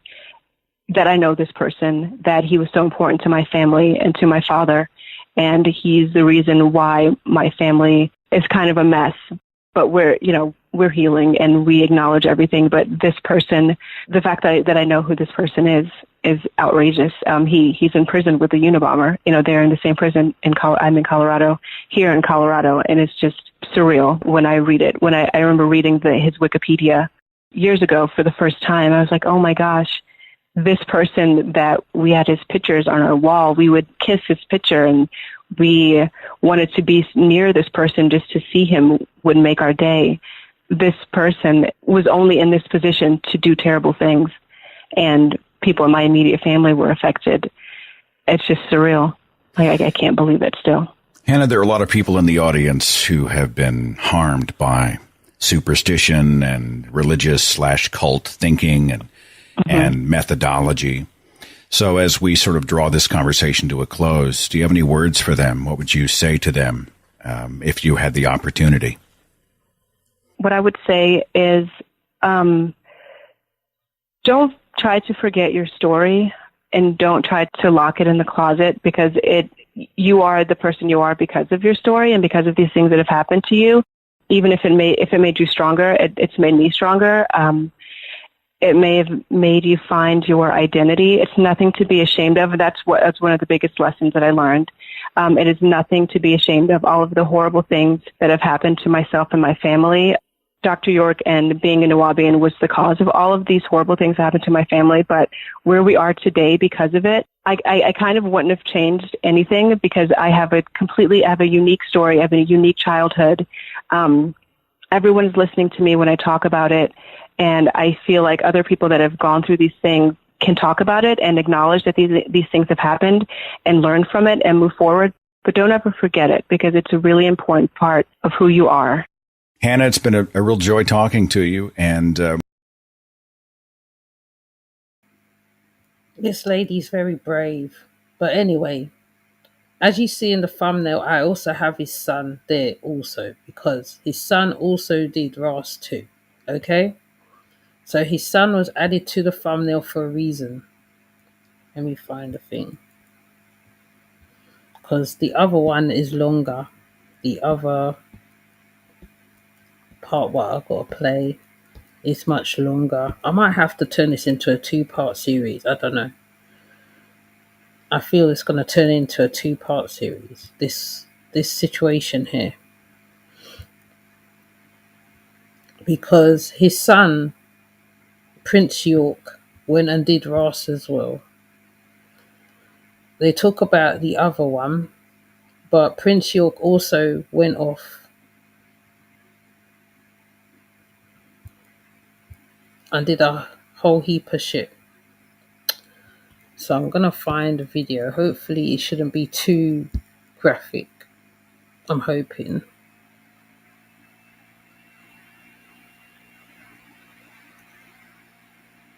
Let me just check it first. Let's make sure it's not too graphic-y.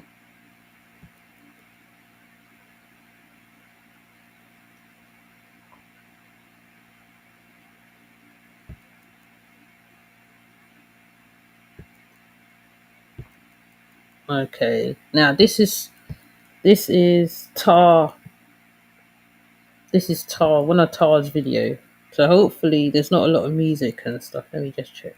Emergency service, how may we help you? Okay. I'm just making sure there's no certain music on that one because it's just gonna be crazy. Like YouTube's mad. YouTube's crazy. Um okay, so we're gonna use Tar's video. We're not gonna watch all of it, mind you. Let's get it so we can see what I want. This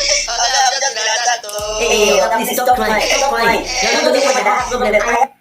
I was targeted as well. 2 months ago, I decided to do it. I was targeted as well. They ran child molestation against my father. They ran child abuse against me. With no evidence, they don't need evidence. As long as you say child, you don't need evidence. As long as they have control of the child, because you give a baby a lot. Yeah, I made it. First I made it. Then I made it. And you wasted with your ladies. Yeah, I'm the reason why you always take a shot.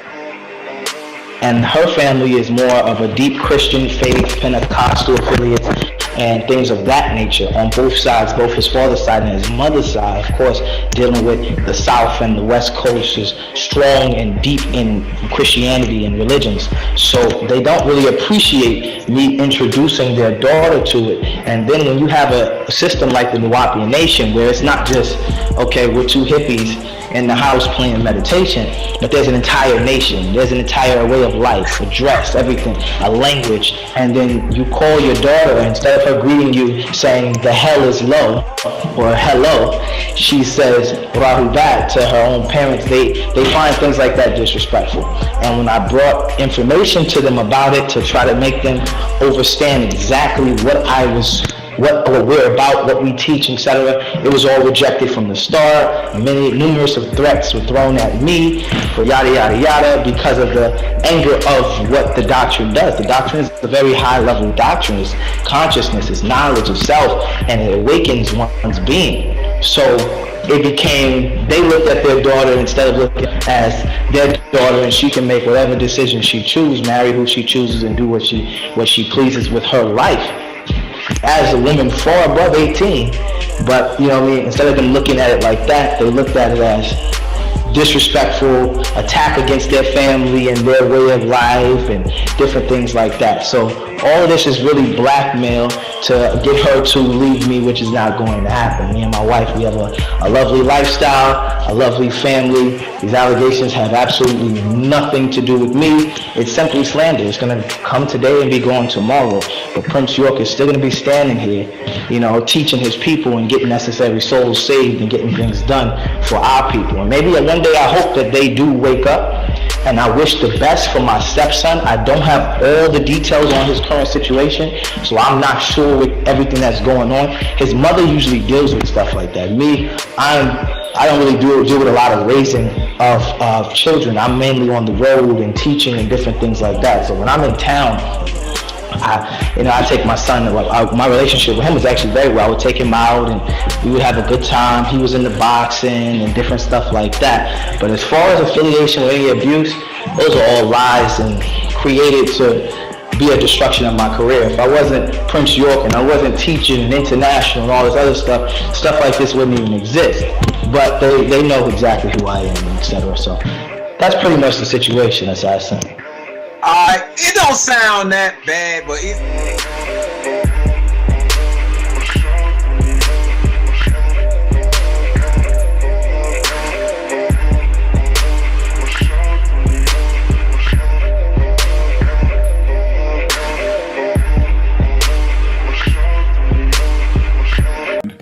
Of the video you seen, the little boy was going through all this, like karate and all this rigorous training.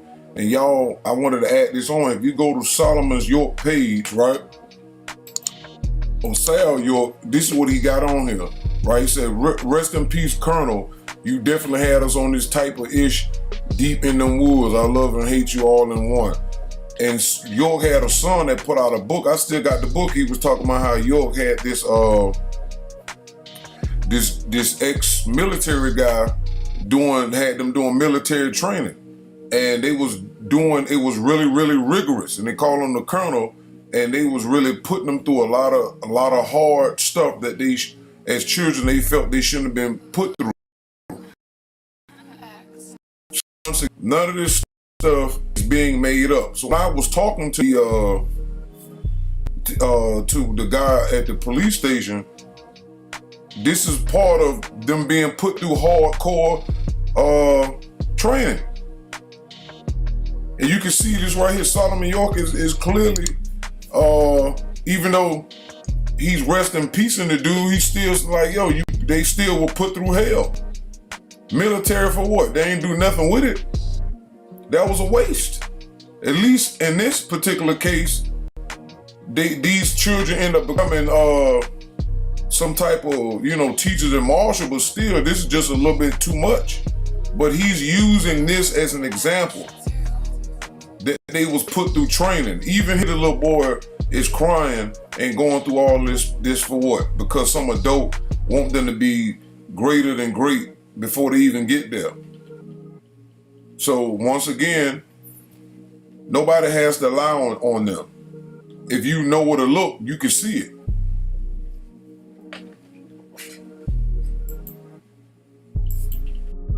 I plead the fifth.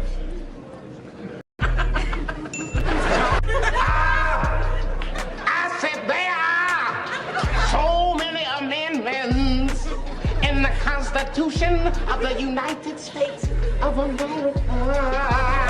I only choose one.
You don't have to plead to no man that has a court that says, in God we trust. You would have to deal with who? God. And that judge is not God until you surrender yourself to him in a plea. Or what they refer to as a plea bargain. Listen to that close. A plea bargain. I commit a crime, right? You're the judge. You know I committed the crime. The DA works under the judge. He knows I committed the crime. I know I committed the crime. My lawyer knows I committed the crime.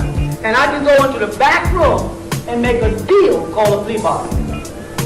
Which means the judge, the DA and them are willing to overlook the crime. Is that justice? No. If I committed the crime, I should be tried and sentenced. How can you make a bargain with crime? If there's laws of right and wrong, how can you bargain with it? How can you batar crime? That tells you there's no system there. You understand? That's the law. But as long as you keep surrendering to him, keep on signing things over to him, you keep on giving him the power to rule you and control your life, you ain't got no power.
Let me try and read. People don't confess my post as slandering my brother. I honestly, so truly feel like he has a mental issue. He's a habitual liar, and his family members that are lying for him or defending him must have some sort of illness. You all know his real name is Quincy Richardson. You all know he was born June 26. You all know he is no older than 19, but you all let him go on and on. Oh, let's just ignore and block him. There are people out there looking for something and anything to relate to, and he is misguiding them. He is feeding them misleading doctrines. Ramses taught one class while in Brooklyn, which he hasn't even supposed to do. He just ran up there and he was teaching old, outdated information. He was making up knowledge. The people in the audience don't know any better. They just listen and apply. This is not a slander to him. This is to warn the people who's believing in him and his misleading doctrine. So when it flashes up, just pause the video where I haven't read and read the confession, because he made a whole confession.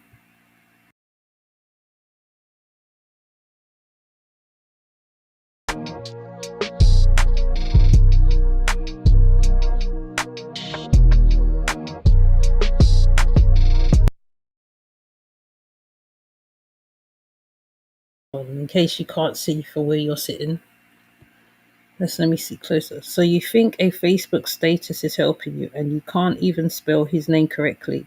I ain't trying to help him, I'm trying to help others. What are you all doing? Starving yourselves and wanting to be white. Focus on fixing your crazy ass brother. What does this have to do with anything? Seriously, Lion. So I think this is just a conversation between the siblings on Facebook, because this is when he beated up that young boy. He bruised him. I mean, if you see the picture, the boy's eye is bruised, his face is bruised, his body is bruised, he's black and blue. And that's what this video is about right here. So basically, the brothers and sisters of the Yorks are talking to each other,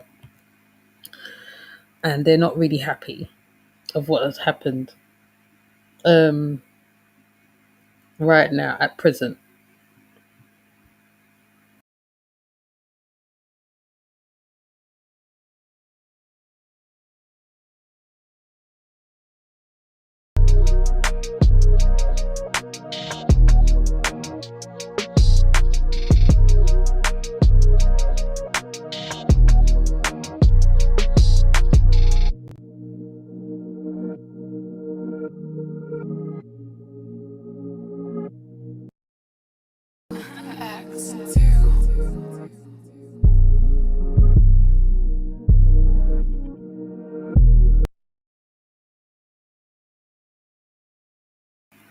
Because there's so much music in this video, I'm going to add the link to this video. I think you all can take a look at it, because they most probably tell me to cut it out, I'm thinking, because of the music.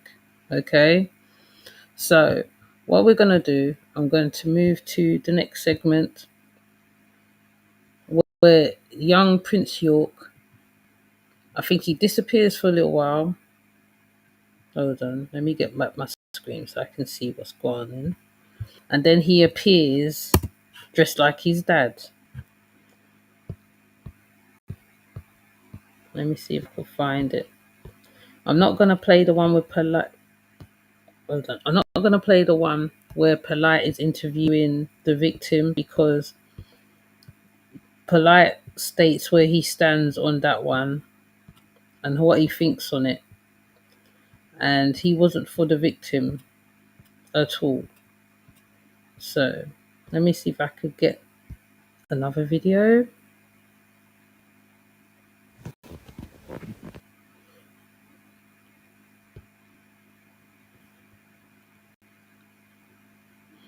Okay, so this is where the the where the son turns into the father look as well. Hi, Chief Crazy Overstanding.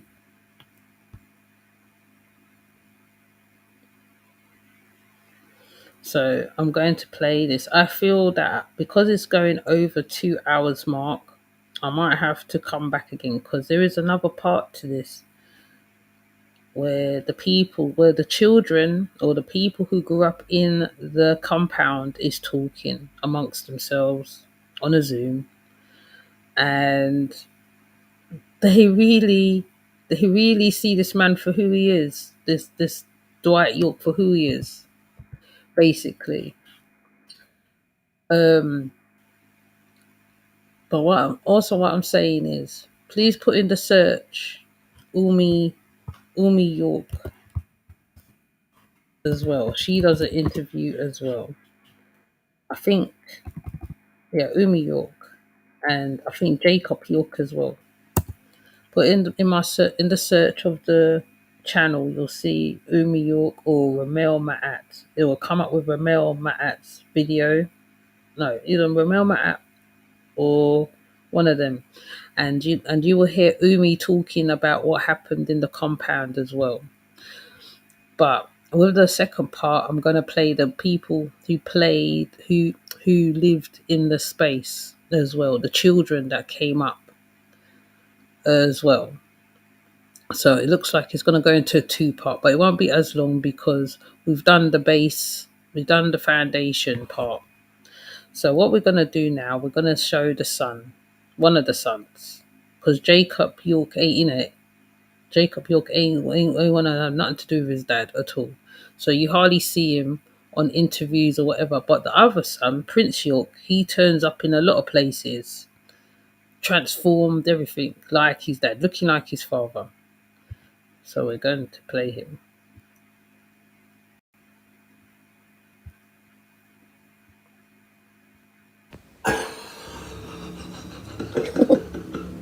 This nigga look like Abraham. This nigga paint his beard, spray paint his beard blue, y'all. This boy here lost his mind for real, family. Prince York. Negro. This nigga look like Simon the Just Sorcerer. last year, your beard was completely black. Now, this nigga look like Abraham Lincoln. It's not even gray, it's blue. Hey man, don't you realize Africans don't like actually grow blue beards? Most of the time it stops at gray. This nigga look like Jonah. But you ain't even old enough to have one gray hair, much less a whole beard. This nigga look older than Sonetta. This nigga look older than y'all. Did they tell you you would look more wise with gray or blue hair? Look like you and Dr. York about the same age on this. Did they also tell you to throw on that shawl around your neck and head? You think you're Arab with a blue beard, huh? Boy, you ain't even 30 years old, man. And you told us the other year that you were 17,000 years old. You and your dad from Planet Risk and whatnot. Brother, boy, y'all are just full of shit. Excuse me. Total frauds, man. I ain't gonna spend long on this. I just had to come and scratch my head in public, family. This boy here ain't even 30 and didn't have not one strand of gray hair last year, I believe.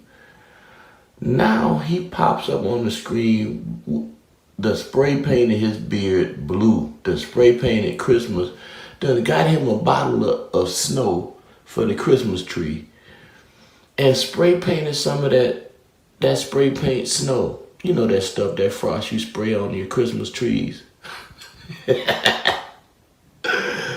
This boy that spray painted his doggone chin blue frosty.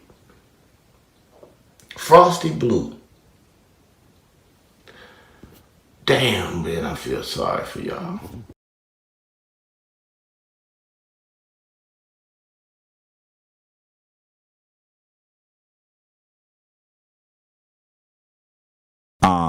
So word? Yes. Does it have the same meaning? Yes. But it's two different what? Pronunciations of the word. But I want to be clear.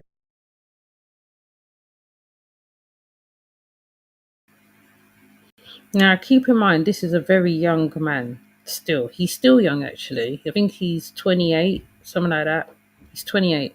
But what he's trying to do, he's trying to pass off to being just like his dad. That's what he's trying to do right now. Okay, so I'm only going to show a little piece of this one. I'm not going to prolong it because it looks like it's going to be a two-part series, a two-part in this part here. That I don't take issue with you I don't take issue with you translating the glyphs differently. If you're translating the glyphs and you translate the words differently than someone else does, because the language, the Kemetic language, does not transcribe many of its vowel sounds. There, in some ways, there is a gap. There is a gap for us to actually understand how a word was actually pronounced, not read, but pronounced, as opposed to how we are pronouncing it, right? But I think that what we have to do is at least in this conversation, that updates is definitely necessary for the new world that we live in, not the ancient world. Great, I'm coming up, but allow me to teach. You're going far afield. I'm not. You just have to listen. For a long time. Don't he sound like his father? He has the same tone as his father, right? The same tone. It's like listening to his dad, but in the same body. Anyway, while we're talking about that, I'm gonna go find an old video of his dad. Let's see if we can find an old video of his dad.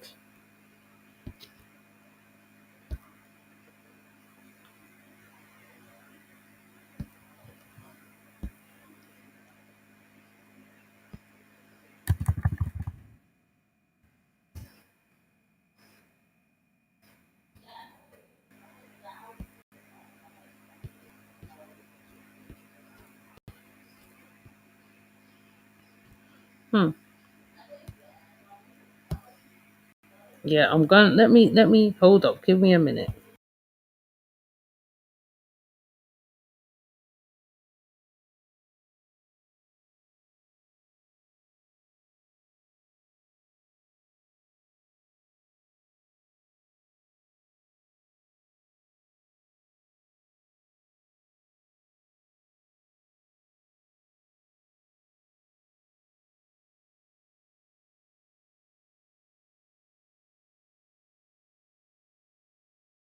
DBI, the Department of Natural Resources, U.S. Forestry.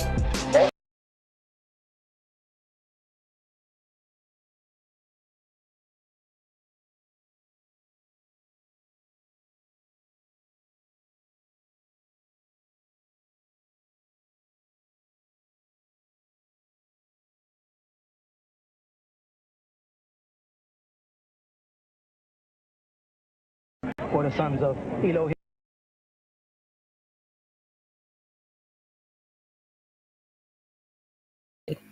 So we heard the son, right? Listen to the father. They sound so similar. I think that's why he mimicked his dad so much, because the dad carried great power. He did loads of videos, loads of meditation videos, and this is how he sounds, basically. So we were supposed to produce with in 1970 and wait.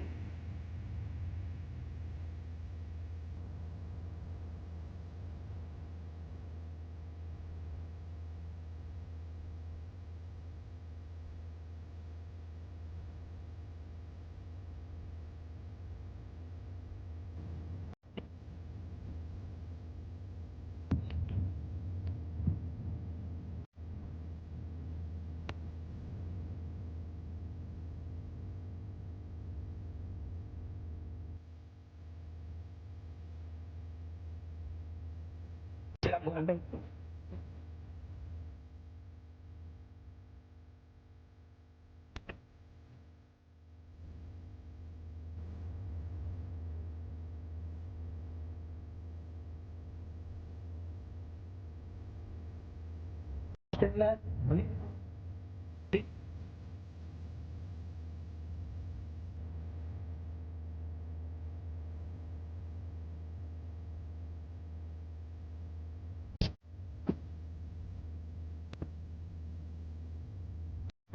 for me. It's the result of the destruction of the children in 1972. From 19. Okay, I was going to get to that. No, what it means is back then was the only time we ever knew anything.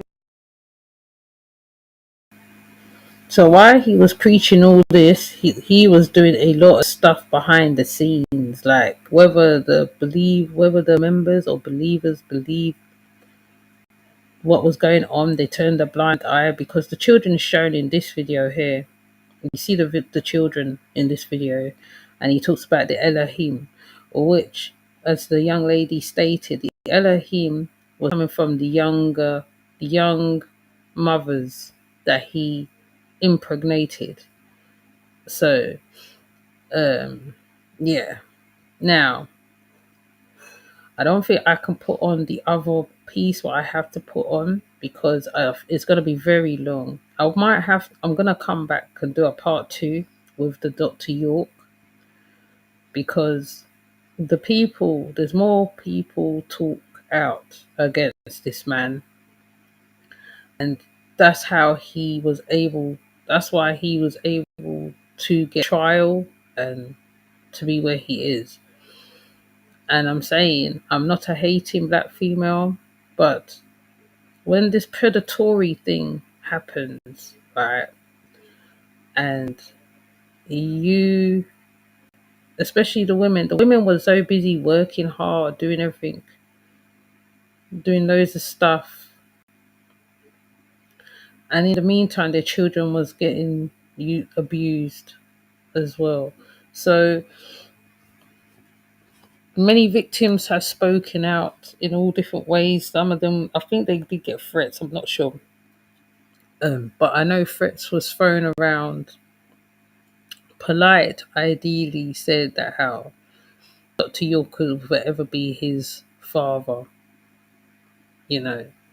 And to this day, I think Polite still carries that in him. And that's why he is going through the situation he's going through now himself.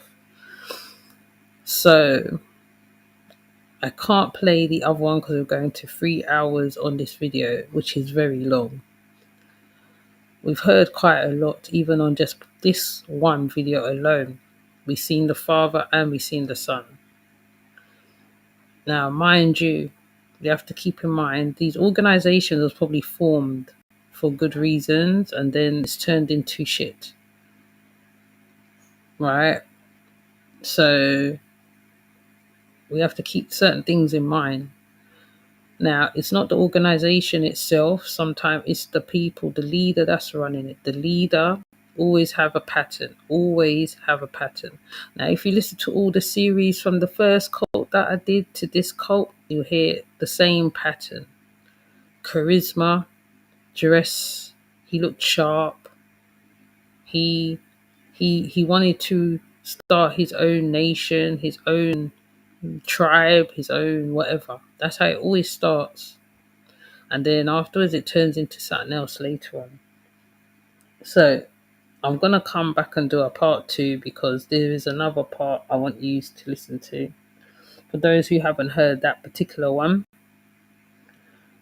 Because like I said, you might have heard this stuff before. I could be just playing stuff you've heard before. And there's stuff you probably haven't heard before.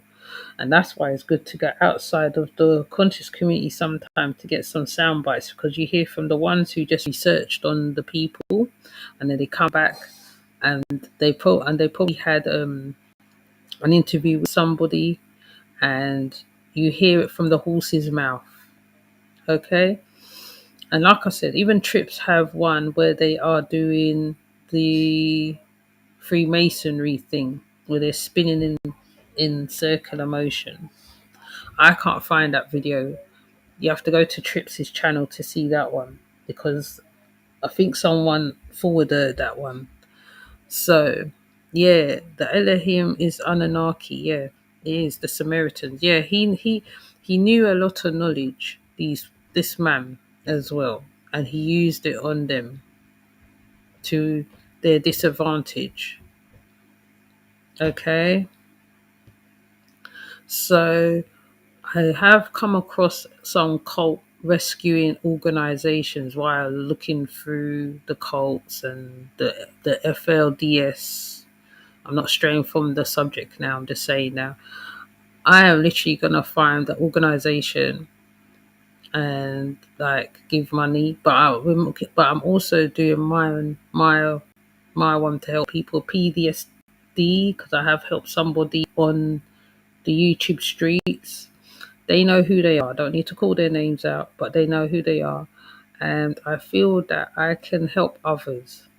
So with the Cash App that is there, the money will go to where it needs to go. It doesn't have to be a lot, mind you. We're not asking for hundreds of pounds, hundreds of dollars, whatever. Just enough so that we could go and learn some stuff and come back and help others, especially ones like this who's been in cults and stuff like that. Now, being that I have daughters myself, now some of the stuff is very hard for me to listen to, obviously, because like I have a daughters and sons and son. So when you are a mother with this and you hear certain things, you are very moved by what is going on, whether it be black or white organization. Cults is across the board. There is no bounds to all this.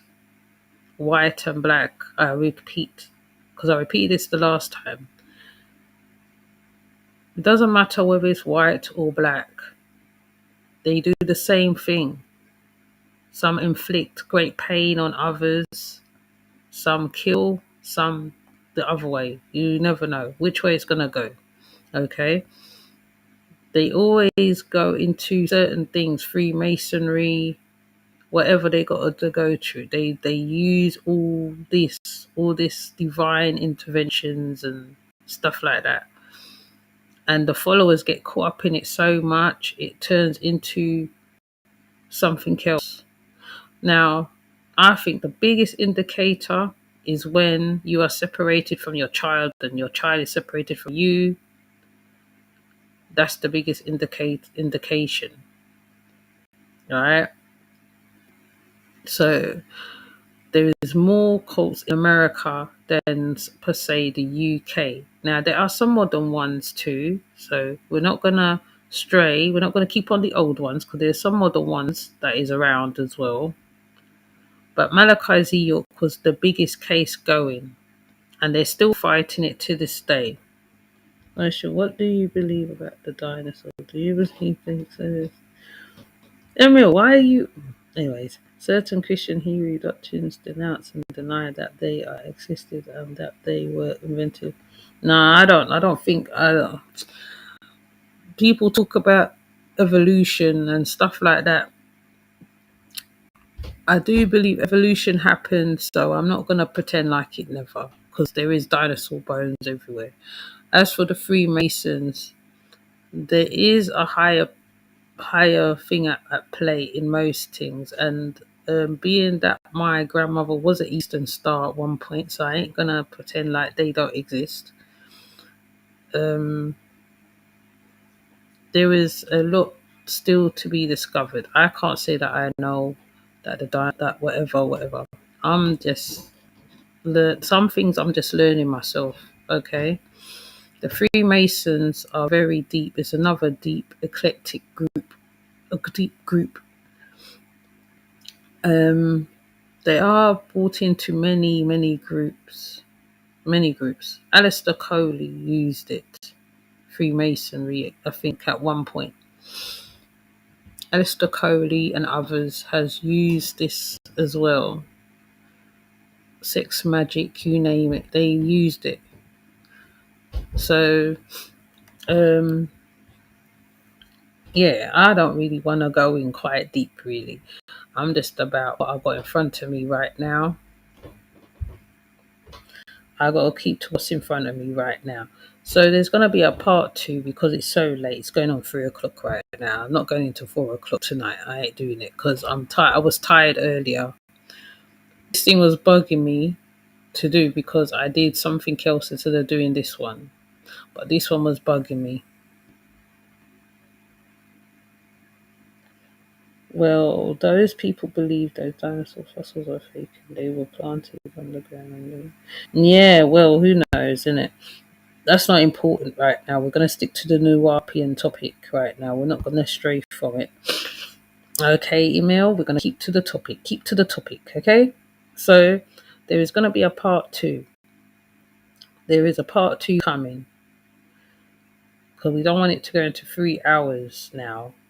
Because I might even find more stuff to put with that other lot. Okay? With the part 2 was coming. Because, like I said, this particular cult had so much stuff on it. People coming out of the woodwork, left, right, and center. People leaving. One ex-member, he's on YouTube as well. He spoke about the transformation of Prince York as well.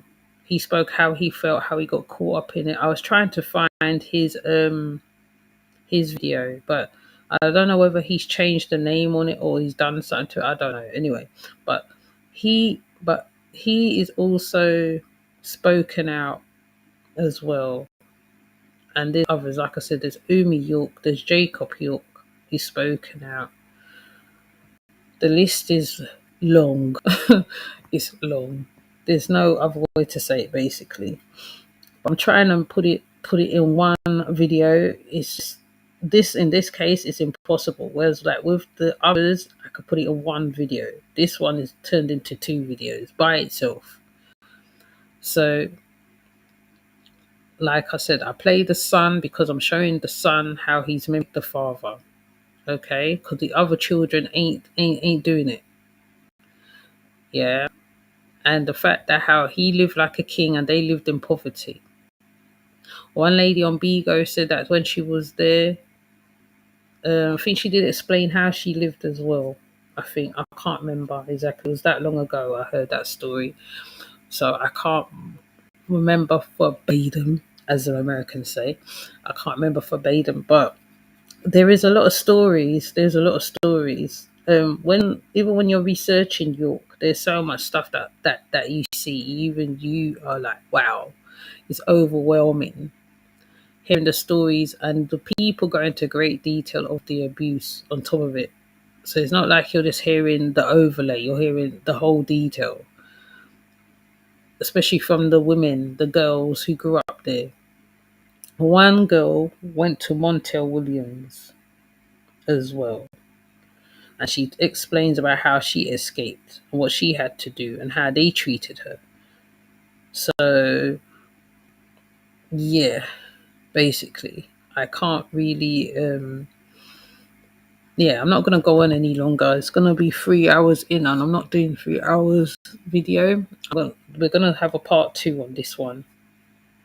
There's going to be a part 2. I'm going to put it up. I'm going to advertise it, put on the notification bell. So when I come on, you can hear the part 2. And you hear how the ones from the inside, because they talk to each other and they express what they saw, what they felt, what happened, when it happened. I think they give dates and times and everything. So before I move on to the other cult, we gotta complete this cult first. Okay. So I'm gonna advertise the part 2 to this one.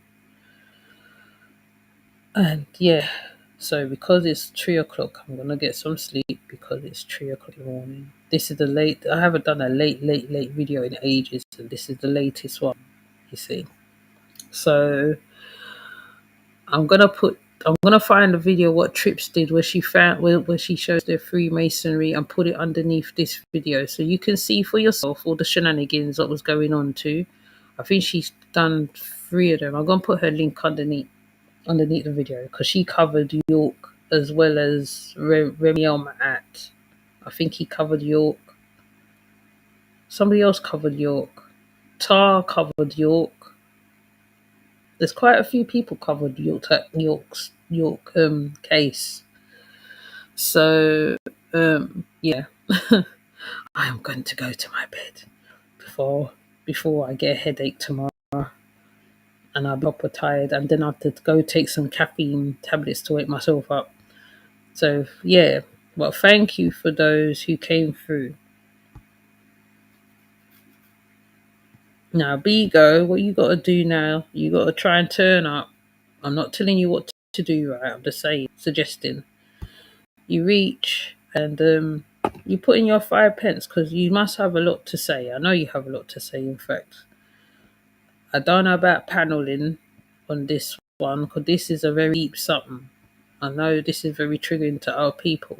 So, when you're listening, you just keep in mind, so like if you was there, how you feel when you're listening to these stories. There's a lot on this man and his fault. Yeah, there is a lot. There's a heck of a lot.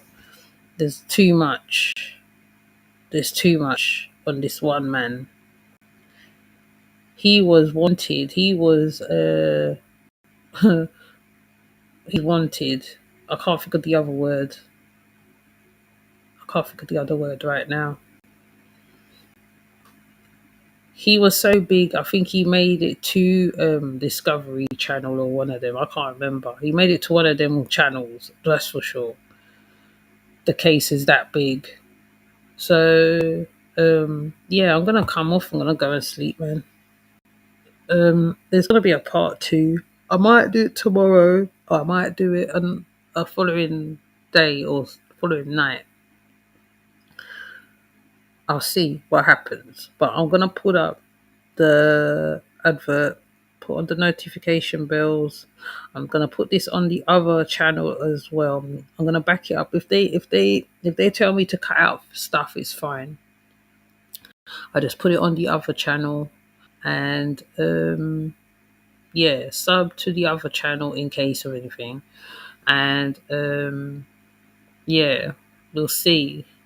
Because I think what I'm gonna have to start downloading some of these videos, because the things they say is very straightforward, okay? Right? As we heard from the lady. I think I repeated that, or I think I said that already, but anyway, yeah, I'll say it again. So keep in mind, they go into detail, okay? They go into great detail, okay? So thank you for those who stayed while the live was on as well. The newcomers, thank you for coming through. And yeah, let me go, innit? UK time, go to sleep.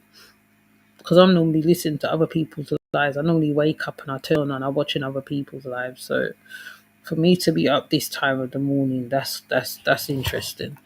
But I am gonna go and turn in now. Thank you for turning up. Have a good day, a good night. I'm not gonna play the outro because I don't think I can find it right now. And yeah, let's keep an eye out for the notification. Please like and subscribe. I've got to say that. And also take care. Look after yourselves. All right? Okay then. All right, later. Bye.